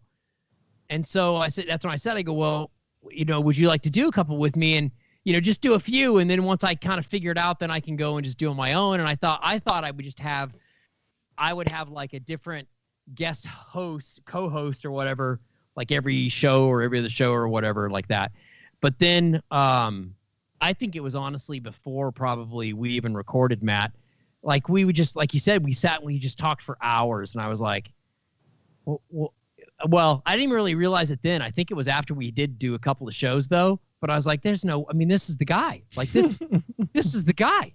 Like, he and I are right there. Like, he knows he knows what's happening. He gets what I'm saying. He gets it all. I mean, it's all right there. It's all happening. He lets me run too.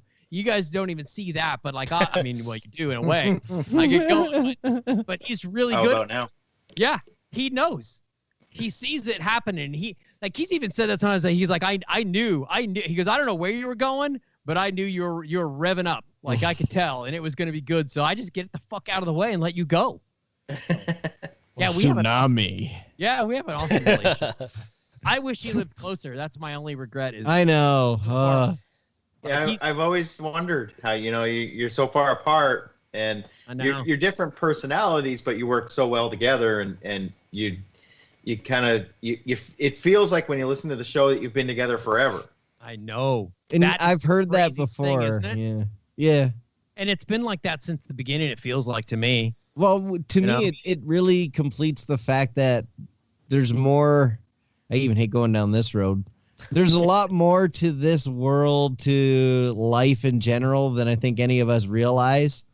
And for two people like that, like, yeah, the internet helped us connect, but yeah, like I said to Tim's a true friend to me. You know what I mean? Besides the hobby, besides anything else, Tim's one of my dude bros.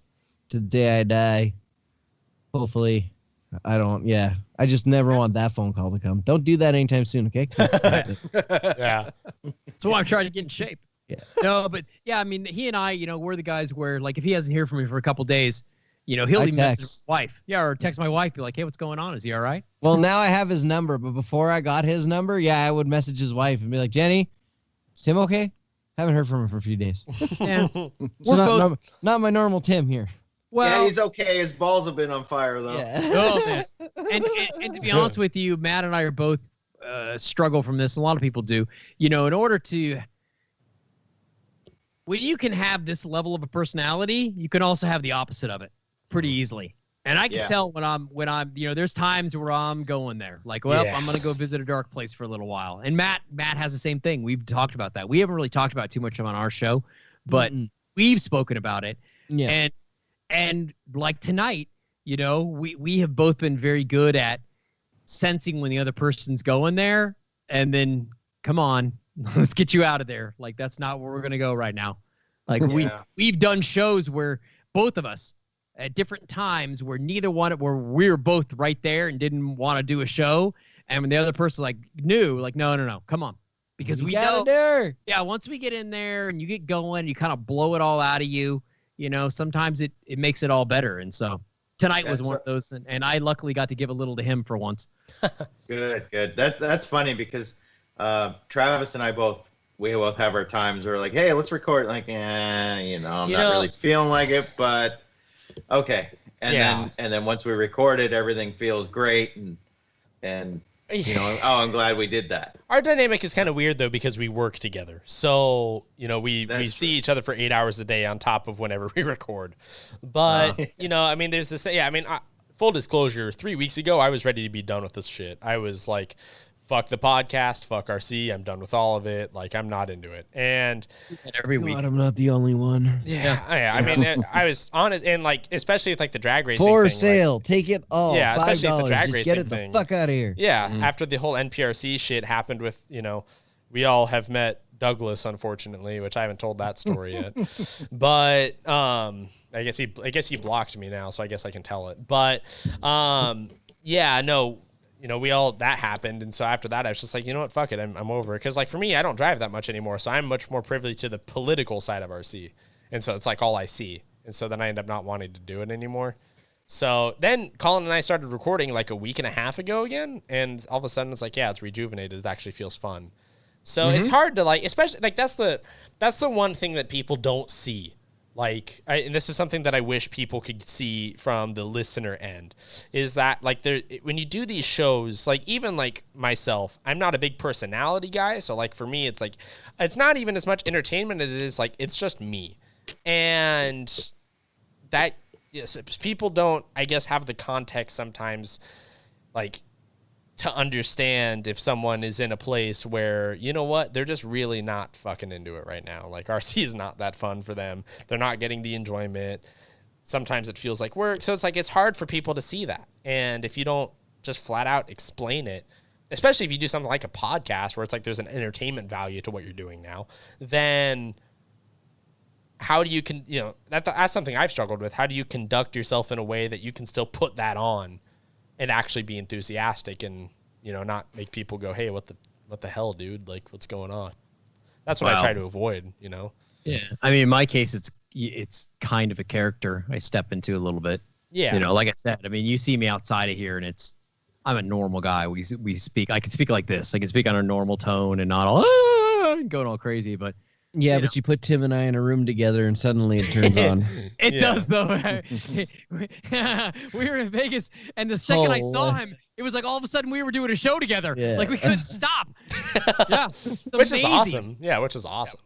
That's a good quality to have. So, yeah, I think that's something that can be easily missed on people, and it's good to, like, for me, like in the beginning, like I don't even really remember how you and I got linked up, Colin, to do this. Like we were friends before the podcast, and before we started working together from 8th Scale Nitro Racing, but it's just suddenly it just happened, and I don't really remember how, but it's good to have, and same thing for like, Dad and Adam, fucking awesome pairing there. Like how did that happen? Yeah. I still don't even know that. Like Dad, like how did you and Adam link up? Like, how did that happen? Where's Jeremy and Adam? Let's explain that story.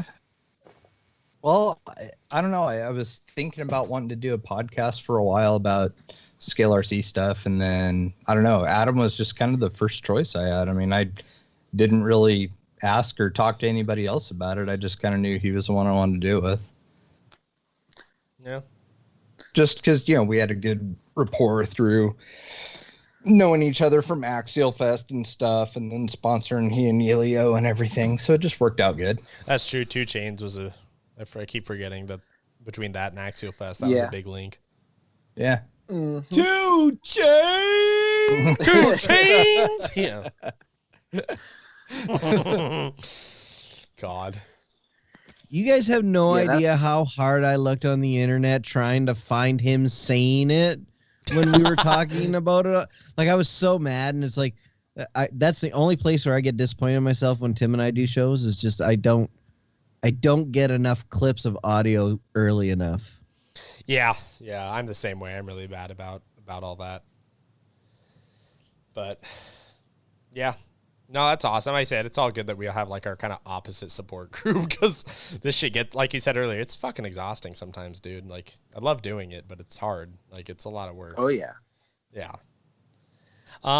Hey, while we all have a minute, let's take a quick break because we're about an hour and a half in, and I think some of us could use the restroom real fast. Tim Smith happened. Sorry. I told you. Hey, did I not give everybody a warning? You sure did. Thank you. That's all. That's all I want to say. Is that I wasn't a jerk. I told you.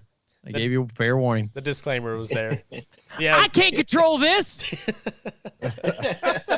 I'll be honest with you. I probably make it worse when I'm around because when he has been on podcasts without me, I'm subdued. He's not quite as uncontrollable. So I actually apologize because I've probably made it way worse. But now we understand why we end up with 3-hour podcasts.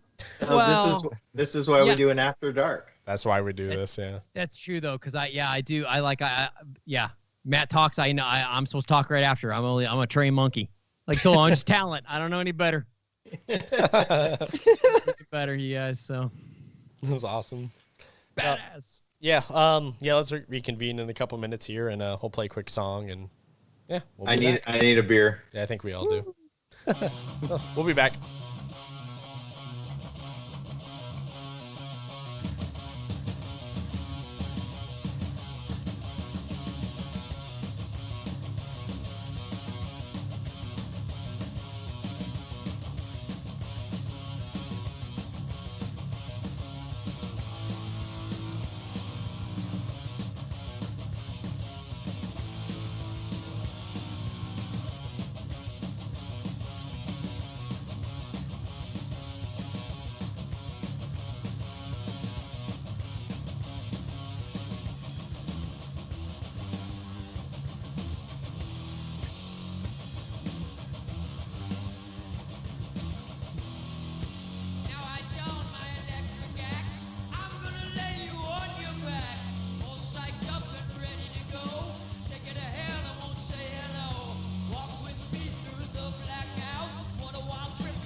And we're back. What's up? So, everyone's gone. I don't know what happened here, but we're all alone. Yeah, so the first part of the show we recorded on August 7th when we announced that we'd be recording it. And that was, we were on call for probably 30, 35 minutes before recording. We recorded for an hour and a half, and then another 20 minutes had gone by after we went on break. And then when that 20 minutes had gone by, everyone was like, all right, I'm out. And we're like, oh, okay. So, because, I mean, to be fair, it was like 10 p.m. on a Friday night. People are exhausted, and, when you're, 6 hardworking guys, it's, you're done by that point of the week. And Tim and Matt, the absolute troopers that they are, that was their 3rd straight show. So... yeah, they came off their own show and then jumped directly to our show. Yep. So Matt was able to pour a shot or two. Tim took a pizza break, and then we were rolling again. So yeah, it was no, it was awesome though. I was bummed it couldn't go longer, but you know what? Having all 6 of us for an hour and a half already was pretty awesome. So a huge thank you to Jay and Adam, even though they didn't really talk much. And then obviously from that Scale RC show. And then Tim and Matt from the TSR Speedshop Podcast. The Ayatollah of the radio control. For coming on and spending time with us. Also, special thanks to our 5th guest, Colin's Vape, who made various appearances throughout the show. I can't figure out if my mic is muted or not sometimes. So the mic that I gave Colin a while back when I switched my my setup here, before I went like all XLR, I was using one of those like USB Yeti casters, right? Kind of like modeled for like the podcast and like streamer, crowd. And so after I got this thing, I was like, well, I mean, this mic still works really well. It's just not really what I'm trying to do anymore as far as setup. So I gave it to Colin, and he's just kind of stuck with it. But there's a little mute button on it, and he tries to press it. It was funny because I'd watch him reach and press this button every time he would take a hit on his vape, but it would never work, and I don't know why. It was the strangest thing. Let's try it right now. How's that? Let's see. All right, vape break. Let's see what happens. Nope, it's still working. It's blinking and everything? Yeah, can you hear me right now? Yeah, I can hear you. Oh, what the fuck? Man, that's weird. It's blinking like crazy. Weird. All right, how about now? Yeah, it's still no. So it's not working. So I got to go without vape for the rest of this. All right, I get it. Whatever. I mean, we already had it for an hour and a half so far, so it doesn't really matter. But interesting. All right. Well, yeah, it's broken. So the button does not work. Damn it. All right. Well, anyways, so yeah, so obviously huge thank you to those guys for coming on. That was a lot of fun. But since it ended prematurely, we still had a little bit to record. So here we are on Monday, August 10th. See, the fourth wall breakers. I'm doing it again. It never ends. We're back. So we just had a couple of things we wanted to touch on because I actually was going to record it or post it. Jesus Christ. This really is Monday, huh? I was going to post it as is. Just obviously do some edit fidangling so that way I'm not like, hey, let's take a break and then never come back.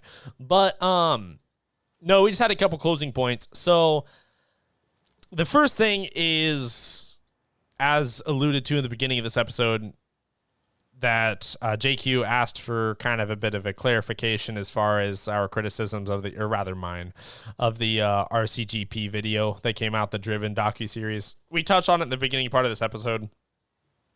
And just because I didn't want to touch on it for very long because of obviously the situation we were in, I didn't get to hit on all the points that I was really trying to get at. Obviously, all those things that I said then I think still hold true.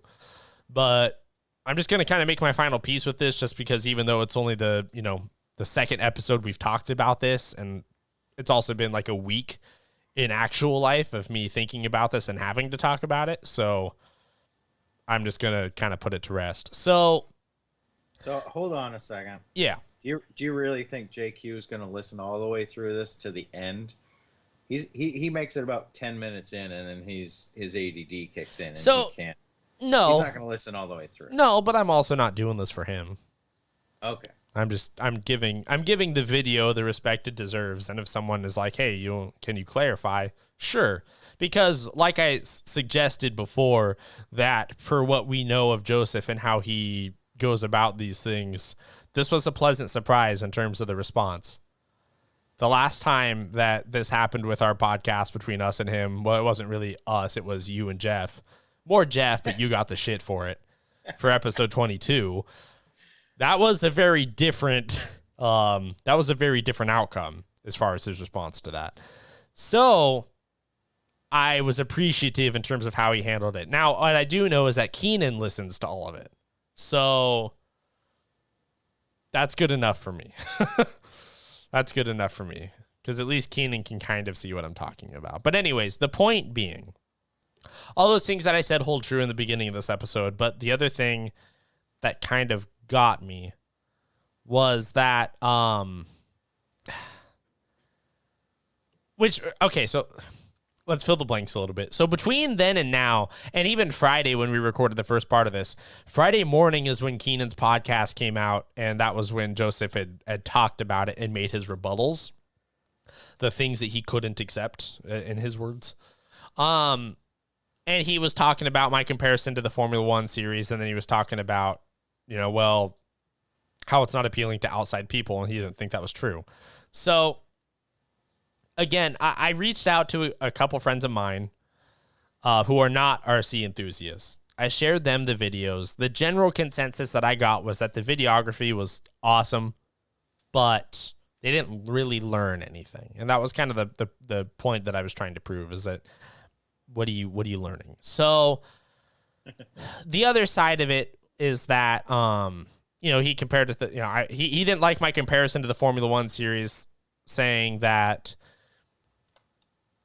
he was out of Formula One as far as being a current participant in spectating it, that he didn't like really the sport anymore because it got boring. So until he picked up the show on Netflix again and started relearning about it, he didn't really have an interest in F1, but that series piqued his interest again. Now, which is awesome, but my problem with that is that he implies when he says all of that, and I that's a loose paraphrase, but it's basically the point he made.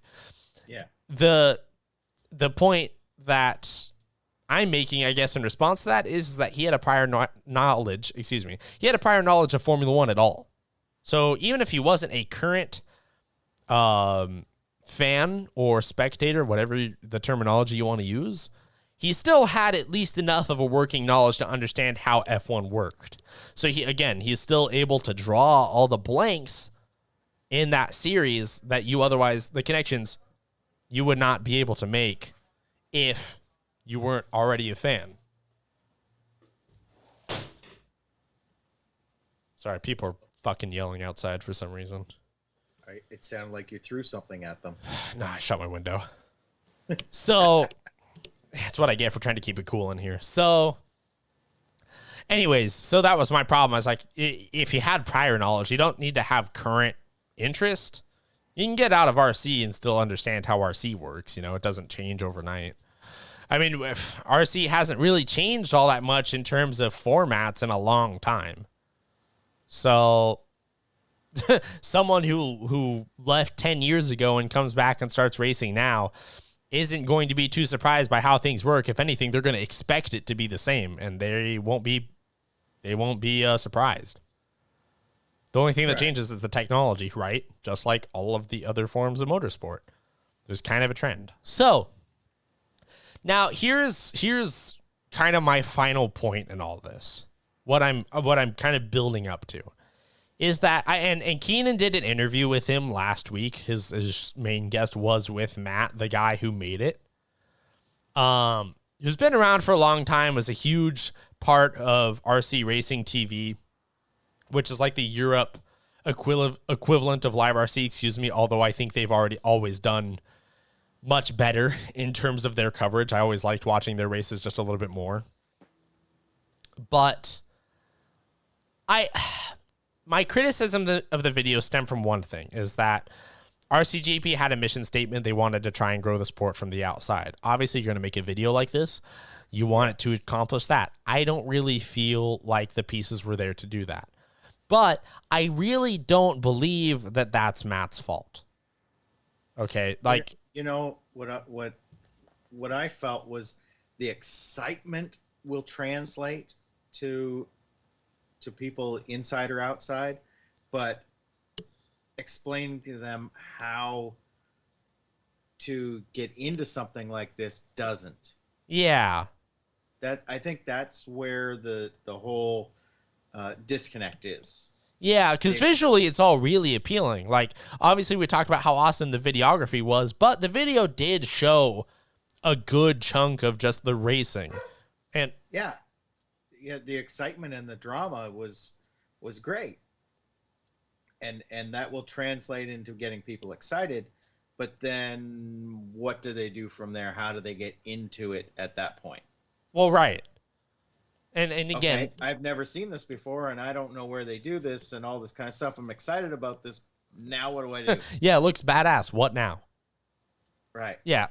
So pair that along with everything else as far as the lack of context. Okay, they race these small cars, but you really don't know anything about them. Someone reached out to me. I forgot to mention this, but at the time of the first part of the recording, I said that apparently I was the only negative review, but that turned out to be wrong. There had been a lot of people who had heard our episode and reached out to me actually that agreed with me and, you know, had points of their own that I didn't even consider. And one thing that you and I talked about the other night was like the first impression of the video was what was happening at the Mayfield speech at the Worlds. Right. And that alone, something I had completely not even realized, had kind of set the tone for me because it already was making the wrong points. It just set a negative tone. It just had a really negative tone. They were, I don't understand. Like this is the one last bit I'm going to make about the storyline before I get to my final point, is that I don't. Part of me feels like is great for excitement. I guess it's like, how long have we been hearing this how long have we been on the soapbox now that people aren't going to support it because JQ is involved? How long has this been a talking point and topic? It's been a long goddamn time. It's been too long. How long? Okay. How is it working yet? Because I don't see it working. I haven't seen it working anywhere. I don't care if JQ's involved or not. No. I think his heart's in the right place, and he really wants the best for this whole industry and this hobby. So I don't take, if he's involved or not, it's not going to change my decision whether I'm involved or not. No. So if anybody has that attitude that they're not going to be involved because he's involved, then that's on them. I think, honestly, more people are accepting of Joseph now than they ever have been. He has Keenan to thank for that. So this bullshit that he has been on for however long, like I said, I'm not a guy that actively hates him. I feel bad for him at times, but at the same time, he continues to dig his own holes. And this is one of the things it's a 50-50 for me, whether, he sometimes he knows a lot about 50-50s, so yeah. I'm still waiting for that because that's going to be awesome. Oh, me too. I can't wait for that episode. So anyways, it's just a stupid storyline now because more people are accepting him now than ever. Okay? Yeah. Say what you want about the guy, but most everyone knows that his heart's in the right place. Okay? People are coming around to that idea. Most people are just writing him off now as an asshole. And you know what? We have a lot of those in RC. He's not the only one. But we got to stop with the fucking guilt trip because that's all it was. Yeah, people outside of the industry don't give a shit about that. That's exactly what I was saying. That was exactly what I was saying in the first part last week, was that people don't give a shit about who JQ is. So why spend any time on, they don't support me because of my past and the things that I say? It's bullshit. It's a stupid point to make. And you've been making this point for a long goddamn time. Is it working yet? How many manufacturers and how many sponsors have come on board because of that? Because they're like, fuck, we feel bad for this guy. None. Right. Because it's an inane thing to focus on. Okay? I mean, it's fine for him to focus on that on his own personal stuff. But when it comes to this RCGP and trying to get it out to sponsors, because that's the whole point of this whole video series, is it not? is to get it out to sponsors. Nobody cares about, woe is me. Yeah. You might as well go to them with a fucking puppy face and be like, how could you say no to that? If you're going to show the drama on the track, not the drama behind the scenes. Yeah, that's the one thing that really like pisses me off about it. And I hate that like time was spent in that video devoted to that point. That's the only thing that actually like really pisses me off, is that that was somehow worth airtime. Drama behind the scenes is only going to hurt the series. Drama on the track will help it. Yeah. There's a big difference. Yeah. So anyways, point's been made. So let's move on to the point that I guess I should have made in the beginning. So Matt did a great job on this video. Okay. He really did. Yes. I do not think. Fantastic. Yeah. I do not think. And honestly, even in the points that I criticize, and the reason I say that is because I don't think that these shortcomings are his fault or RCGP's fault.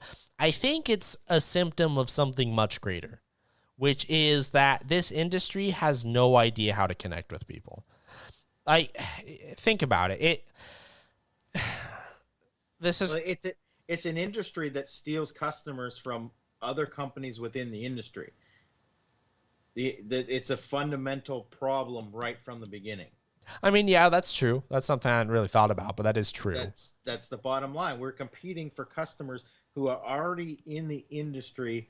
We're trying to steal them every year. Once silly season comes around, steal this customer from such and such a brand. Mm-hmm. We're not concerned about introducing new people into the industry. We're more concerned with stealing somebody else's customer over to our company. Yeah. So that's a good point to be made, right? So that plays into all this, is that RC, this is kind of what I'm getting at, is that RC is so fundamentally different than any other kind of motorsport out there. It is absolutely crazy the way that this industry works versus anything else. Yet we always try and make the leap to be one of those. RCGP is trying to accomplish that in essence. It's what it's heavily modeled after is formats of motorsports and racing at the biggest level, F1, MotoGP, things like that, MXGP, that have proven to be successful. You want to know the difference between this and what MotoGP and F1 are doing? What's spectators. That? Well, yeah. So and that's we kind don't of have that. Well, that's part of what I'm getting to. Okay, so it's part of that, but also is that we've all been living. Some of us have been in RC a really long time. Okay, you listening to this might be your second, third year. Okay, for mine it's my 10th. For Colin, it's like his 34th, right? 80th. 34's got to be pretty accurate, isn't it? 33, 34. I think it's pretty close. Have you lost count? I have. You lost count. So. I don't have birthdays anymore. So we've been living in this bubble, okay? And we somehow have created this illusion for ourselves that we think we know how to communicate with the world outside of this bubble, and we do not. So when we do these things like RCGP and make these fucking awesome promotional pieces like they did, like RCGP got a lot of shit right, don't get me wrong. And I say I'm still very much a supporter, and I cannot wait for races to come back. However, it's still the best race I've ever been to. Yeah. However, if they are going to Joseph, you wanted to know what we would do different. Two things. One, explain what status quo of RC was, because it never was explained. So you got to make the comparisons if you're going to complain about it. But two, people who are in charge of spreading your image, right? Not to say that the people you have now, which is basically Matt, and all of those guys, all the people you did RCGP with, they're fucking great guys and have done amazing things for this hobby. But we need people making this type of videos that Matt came out with that are not from RC. We need someone who fundamentally speaks the language of the outside, because I'm starting to come around to the idea that we just don't know. I mean, think about it. Go to a race, dude, and think about the demographic of almost everywhere you go. Joseph said it himself so many times, nerds in a field. A lot of us are largely introverted, okay? I mean, we couldn't go do full motorsports, so here we are, you know? So a lot of us are introverted. Some of us bring our families with us. Others just, this is basically all we have, so we go out and do it. We have fun with it. Okay, we are not all of us intend to go out every single day as an ambassador to someone who might be interested in coming in. Okay, we don't go out every day and be role models, right? And I mean that in the best possible way. It's not what we do. This industry doesn't work that way. So we can't speak the language that we know and expect people to be captivated by it.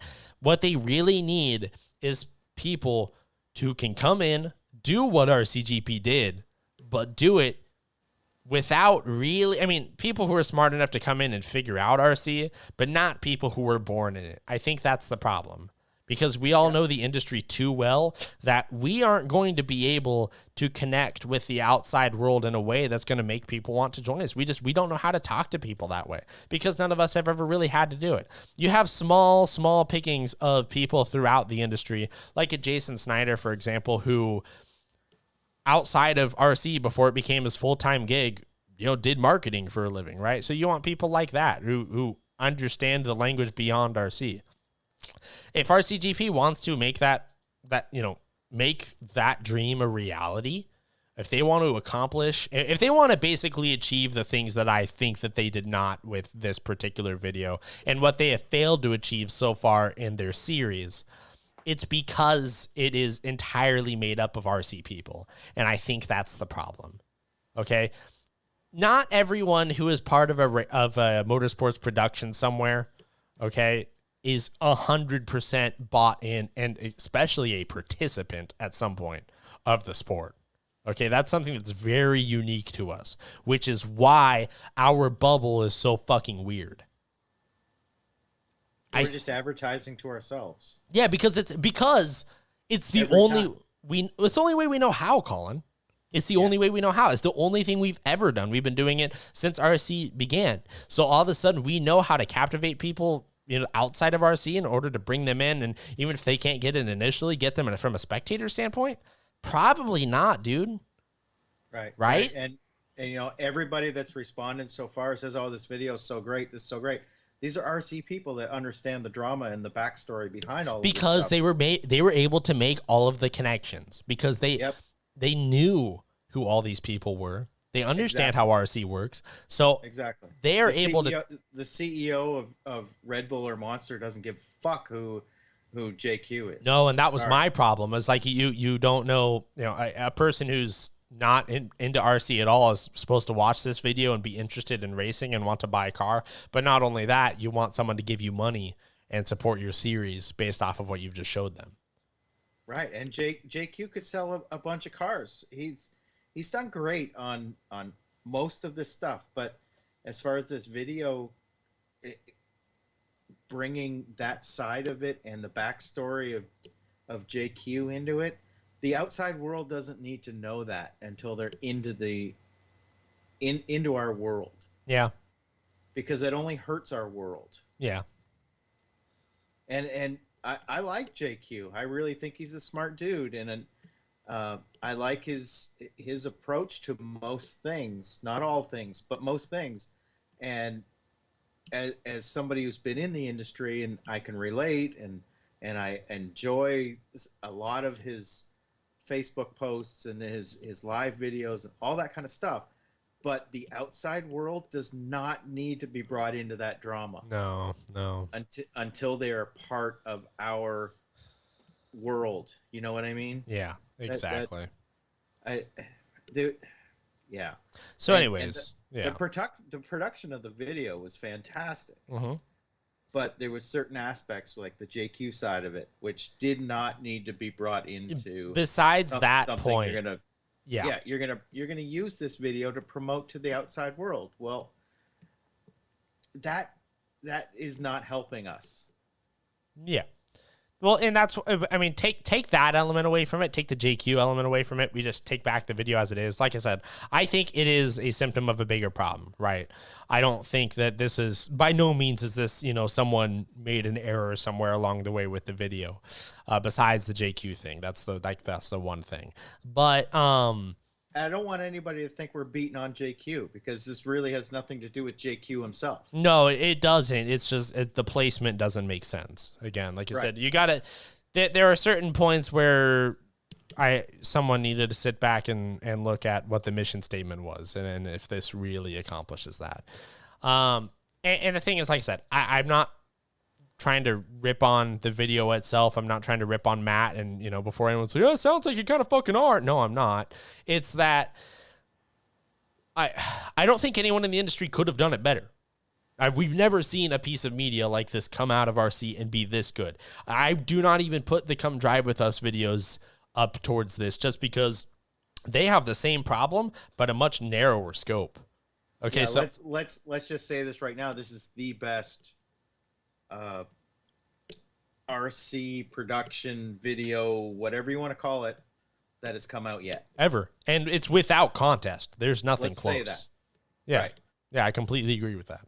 Like I said, that's why I don't. We probably should have said that right from the beginning. Yeah. I mean, obviously, But again, my initial critique of it wasn't even hateful, but I think that there are just certain things that I know somebody somewhere isn't quite grasping what I might have said in the first one. So hopefully now it's a little bit clearer. But yeah, like that's what it is. Like I said, I wanted to get that out of the way because one, I don't want anyone to think that I'm just harping on this video because it's the edgy thing to do or going against the grain. It's really not. I feel very strongly about my points, but I also enjoyed the shit out of it, and I can't wait for the rest of them. And you know what? Yep. It's a weird concept to be able to do both. I know a lot of people struggle with that. It kind of goes in day-to-day life for a lot of those people. They're like, how the hell? Yeah, it's kind of weird. Well, that's why the video wasn't exactly perfect, is because the people who produced the video were immersed in the RC world. Yeah, because they're RC people. And that's the problem. People. That's the problem. It's not that anyone did a bad job. They're just RC people. As an RC person, I absolutely loved it. I loved the drama. I loved the JQ thing. I loved all of it. And I cannot wait for the next one. But I also need to step back and look at what the whole mission statement was. Here's how it looks in another light. Yeah. Was we're going to use this to promote this to the outside world. Whoa. Hold on. There's some flaws here if that's what you're going to do. Here's this. We want $5,000. Well, that's no. The $5,000 is from people within the industry, so they're going to understand this side of it. Well, but I mean, the whole talk of getting outside sponsors along with new people into the industry. Yeah, but that's going to be the start was getting new people. Yeah, but that's going to be the dollar amounts within reason. That's going to be relative to the dollar amounts they're looking at. It's for as much as RCGP's overhead was, okay, for them to be asking that kind of money for manufacturers, there's a big overhead attached to that. So if they're going to go to outside sponsorships, they're looking for thousands of dollars to bring that overhead down. Yeah. So they're going to take this video to those people, and that's what they're going to be asking for. Right. So that's my point, is like, nobody outside of the industry is going to understand or give a shit about the JQ thing. They're going to be confused, and they're going to be like, okay, this doesn't make sense. Mm-hmm. Or they're going to say, wow, there's way too much drama behind the scenes. We don't want to even come within a 10-foot pole of this. Yeah, exactly. That's kind of what I said in the beginning. It's like, it's kind of fucked, and we don't know why, but okay. Right. Yeah, I mean, at this point, we're starting to get a little bit repetitive, but that's kind of hopefully my end all to it. I mean, I don't, there's no other points I can make about it. If someone still doesn't agree, then you don't agree, and we see it different ways. I mean, you know what? That's okay too. I'm just sharing my opinion of it. So, and that is what it is. Nothing wrong with that. So anyways, we're both fully in support of RCGP. I think that's the bottom line. But as you know, having a different outlook on it is not necessarily a bad thing. No, I don't think so either. There's no point in blind bandwagoning. It's not. That doesn't accomplish anything for anybody. It's just right. It's patronizing at that point. So no, I can't wait for the next one. No, I'm really excited too. It sounds like it's going to be kind of a monthly thing, so I'm bummed I have to wait that long, but is what it is. Yeah, let's move on to the last little bit that we have to talk about before we can wrap this bitch up. So this is some big news too. This is some really big news because this happened today. This happened today. 10th. Yeah, Proline Racing acquired by Horizon Hobby. A massive industry move. So now, before the knee-jerk reaction from everybody was that this is an awful thing and that Proline is finished and Proline is done for, which is pretty funny. So, okay. Obviously, anything can happen, but there was definitely some cases out there where people really weren't using a lot of reason in the reaction to this. And one thing that I think people need to understand right off the bat, like one of the first criticisms I saw was that, criticism is a word for that. One of the first things that I read about it was that that Proline is two things. Proline is going to stop making things for certain cars. They're only make stuff for low-C cars now. And you saw that? Yeah. I didn't. And then two is that Proline's going to stop making stuff in the USA. So let's back up a little bit. Let's back up. Okay. Here's something for you. So first of all, Proline sent out an email today. I don't know if it was a public email, if it was just to team drivers, but Proline sent an email out today that said that there are going to be no operations changes within Proline. Everything is staying the same. Okay. I spoke to employees of Proline today. Colin and I both know a lot of people at Proline, by the way. So they were told nothing's going to change. No, we have pretty good insight as to what's going on there. So having both been to Proline, we've seen the operation that happens there. How many people are employed at Proline that their jobs are dependent on them keeping manufacturing in the United States? Okay. And that's been one of Proline's biggest selling points for a long time that they've had over companies like J Concepts, for example, is that they make everything in the USA, and we can some people are like, oh, people just say that, you don't actually know that. We know that. We've seen it. Okay. It's proven. It's a pretty awesome operation. Proline is such a cool place. And there's a lot of people that depend on those jobs. Okay. Do you really think that Horizon is going to take manufacturing away from Proline, that's something they've gotten so good at and kept in the USA, employed all those people, and then they're going to move it overseas, amidst a trade war where right now it's probably more expensive than ever to manufacture overseas? Probably not. I think we'll be fine. Okay. I don't think we're going to see much of a change other than maybe an increase in production at this point. Yeah, honestly, yeah, I could see only really like that happening is that Proline's kind of got some more help, really, more than anything. And the thing that people need to understand, especially during all this, Proline was a busy-ass company before the pandemic. I cannot imagine what it's like on a day-to-day basis there now. When I was there like 2 years ago, they were had the biggest backlog of shipping. I don't know if I've told this story on the podcast, but I got there super early for that race that Thursday. I spent the whole day at Proline until 6 or 7 p.m. from the time I showed up at the facility at 10 a.m. picking orders, picking stuff out of their inventory. So that way Daniel Adams, their team manager, who was doing all their shipping too. Hardest working man. Hardest working dude in the industry. No doubt about it. And he's just packing orders the whole time. He stood in the same place and packed boxes the whole time we were there. And I packed orders the whole time, or I picked orders so he could pack them the whole time we were there. And that was pre-pandemic. And, people complain about turnaround time and stuff like that. I was like, yeah, until you see it, you don't understand. It's just, they're just that busy. They just have to bust that much ass. And good help, just like any job out there, can be pretty hard to find. So, especially out in Banning, I'm sure. So I was gonna say they kind of are out in the middle of nowhere. Yeah, Banning is not like Inland Empire, California. It's you're starting to get into the shit where you're like, man, what's going on out here, sort of California? Like, You're halfway out to the Palm Desert. Basically that. Yeah. So if anything, Proline, this is going to be a good thing for Proline and how Proline works. And that they're not going to just start making stuff for low-C cars, because why would you acquire a company and then completely narrow their profit scope? Yeah. So I can't believe I even have to explain that one. But then here's the one that seemed to really get people going, which admittedly I don't have a great response for this, because I've never seen it proven, is that a lot of people were worried that this is a bad thing because the more companies that are owned by overarching companies, the worse it is for brick and mortar hobby shops, that Proline's prices are going to go much higher, that now the distribution is locked and there's a monopoly on it. And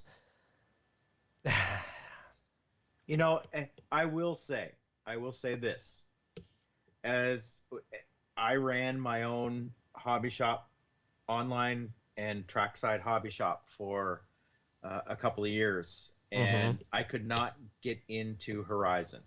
Yeah, that's what a lot of people are saying, that Horizon is very difficult to get into.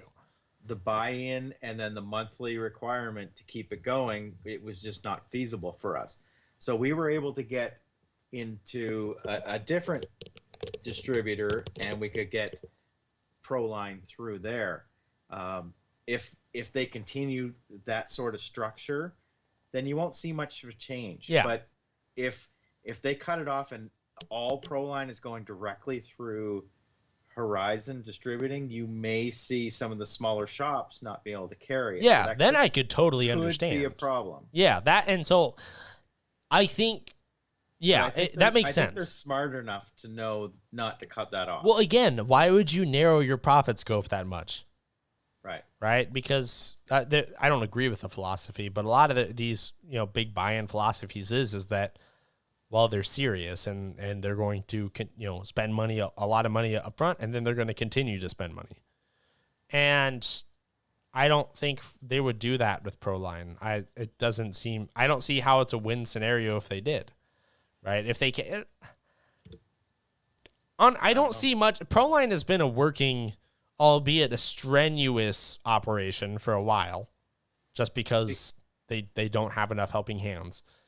But because they do everything, on site. Yeah, well, they do everything on site, and for people who don't really understand that, look, it's not as easy as just making shit in America and calling it good and slapping that on a bag. There's a lot of stuff that comes with that. Right, that's a hard thing to do. Manufactured on site. Yeah, same building, not subbed out to everyone. It is in the same building. The dies for the tires that are made on site are actually made on site. Mm-hmm. Like this isn't something that's like, oh, I'm going to send a 3D drawing to China and they're going to send me tires at the end of the day. Oh, you know what? I lied. I'm sorry. They also have a little bit of a unit on the building directly across from them. Well, yes, they rent the building across from them because they've expanded and outgrown their current building. But the building across, it's still in the same complex, but it's just the same driveway. Same property. That they rent has the machinery in it that makes the dies for the tires that are actually made in their own building. Yeah. So that's as far as it goes, as far as, shipping stuff out. It goes across the parking lot. Yeah.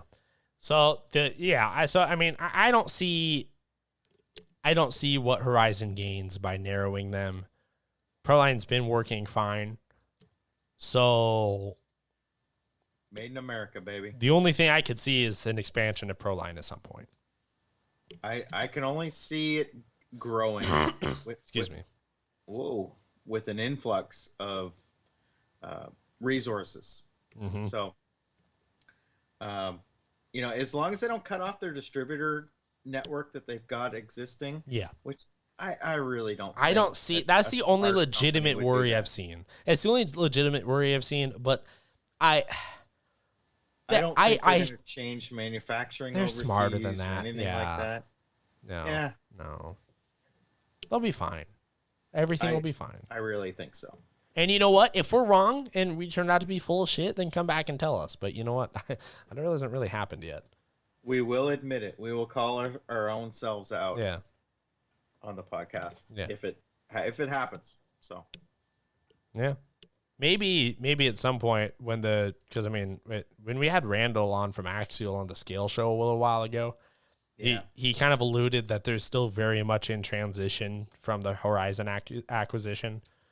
So maybe we should get someone on from Proline at some point. Maybe Eric. I talked to Eric today. Yeah, maybe once we get farther down the road, and he can clue us into some of the things that may have changed or not changed. Yeah, I mean, I can always get Eric on. Yeah, that's cool. But we'll just. I mean, time's gonna tell. Yeah, time's gonna tell. But I think they realize the importance of the American made.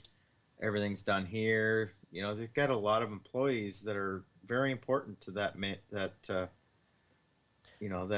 company. I think, so, people are hesitant. To say, hey, get it, go away. We're gonna send manufacturing to China. Part of it I understand is the knee-jerk reaction that this was a bad thing. Part of it I understand is because a lot of people seem to think that the acquisition of Axial from Horizon was a bad thing for Axial. Where people get that, I really don't know.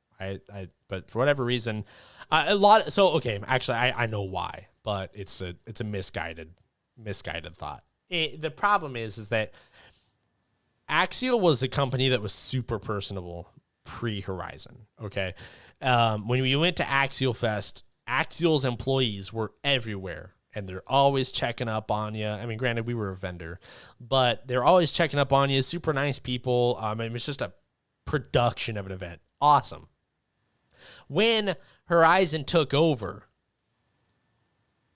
a lot of those people that some people think made that event, that really were the bigger contributors, those people are gone now. Okay, John Schultz being one of them, right? A lot of people know who John Schultz is. John Schultz, I don't remember his last name, Rodney, I think Ellis maybe. Rodney, Scott, all those guys, they're gone. So people think that for whatever reason, Axial is a shadow of its former self because those people aren't there anymore, which is just not true. And then this is coming from an AE and Element guy. Okay, so it's a fair assessment. And Axial, I think now has more resources than ever. Their quality is better than ever. I'm not saying that those are issues that Proline has that Horizon's going to fix. I'm just saying that it's taken some time. The initial start was a little bit rocky just because Axial had some other shit going on, because Axial was part of a much bigger picture, which was Tower. Or I think it was Hobbyco. And so there were a lot of other things like manufacturing in particular that needed to get ironed out. So Horizon had to come in and reset everything. And so that led to kind of a rocky setup for a while. Now, dare I say it, Axial's kicking more ass than they ever have. And since basically, besides the OG SCX, all right, Horizon saved that company, whether people want to admit it or not. Okay? You say what you want about monopolies and this and that and big corporate structures in RC and whatever. But I'm just saying that maybe we need to ride this out a little bit before we start making judgments on everything, because chances are we're not going to even notice a difference. You think? Fucking weird, isn't it? Maybe not just jump to conclusions. Yeah, but that's all we do. That's all we do. Instantly 30 seconds after this is posted, oh my god, the world is ending. Angry reacts and everything. Oh my god. See, Instagram was the worst for this, which is very rare, but Instagram was the worst for a lot of these comments because that's where all the basher pages hide. So the guys that are like, speed running rustlers off skate jumps and shit, those are where those people are. So when they saw this, they're like, oh my god, the world's ending. It's the rapture. So.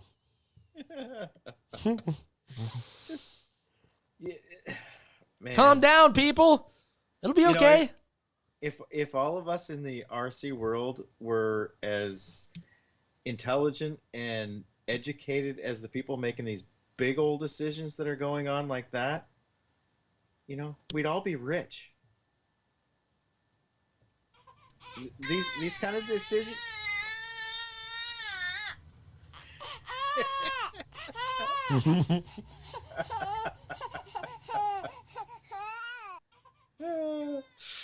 Oh man,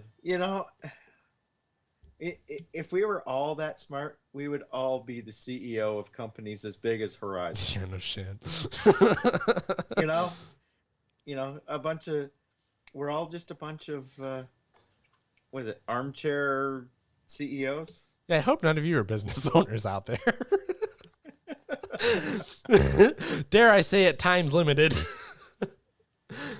Oh man, just give it some time and see what happens, then complain. Remember when I said earlier that like we live in this bubble where we're just in our complete own world and we don't have a great outlook on the outside of RC? Yeah. Well. Yeah, and how we like proved that like fucking 10 minutes later.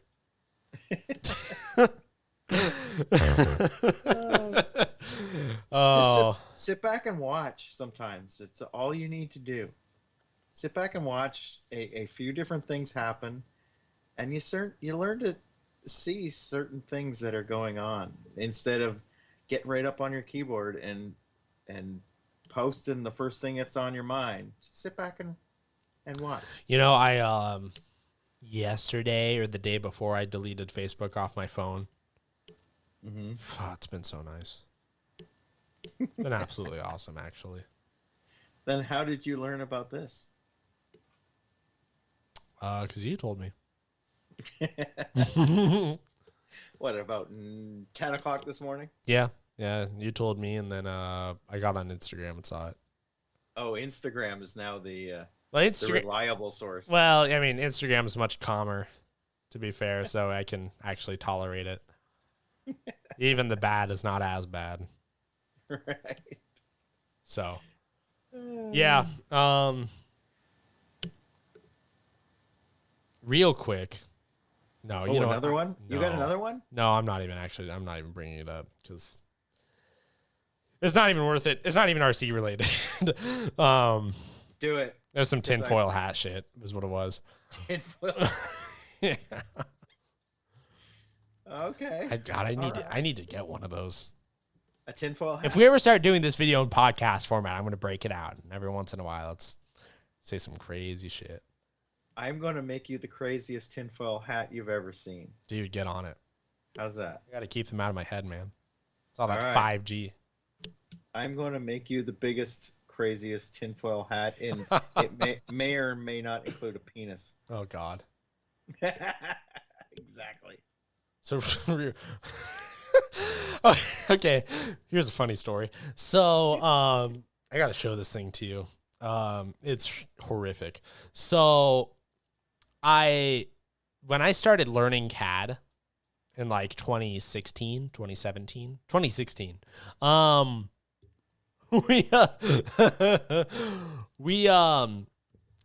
my friends are assholes, and the first thing they asked me to make, and cover your ears, kids. First thing they asked me to make was a dildo. They're like, model up a dildo. And where was this? Where?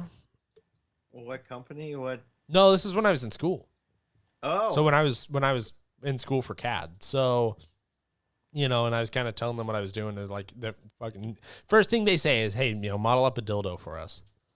I was like, oh, very funny. In school? No, my friends. That's what they said. So that's what they were telling me. So finally, like 2 months ago or so, I was talking to my friends and we were playing video games and we were joking about it. And I was like, you know what? You guys have been on my shit still, like, because they're still asking me. It's 2020 now, and they're still asking me. I was like, you know what? Fuck it, I'll do it. So I modeled one up. Not realizing first of all, how difficult it is to model things right off the get-go that have no sharp edges.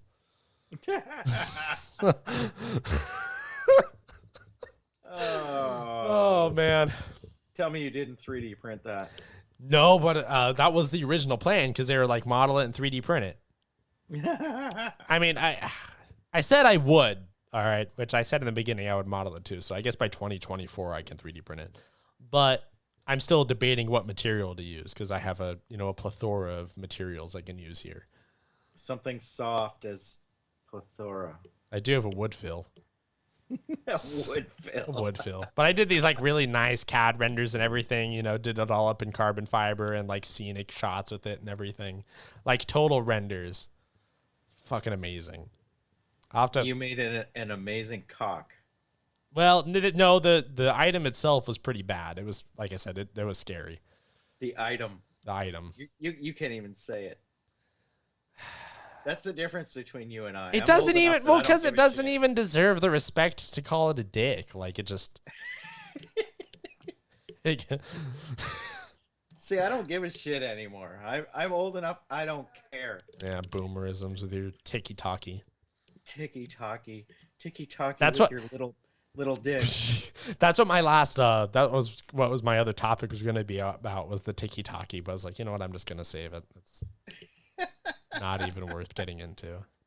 I can't take credit for the whole tiki-taki name. Oh, where'd it come from? Heard it somewhere and was like, oh yeah, that's what I'm going to call it from now on. I'll get into the tiki-taki thing tomorrow at work because it's not even like podcast worthy shit, but yeah, just reminded myself of it real fast.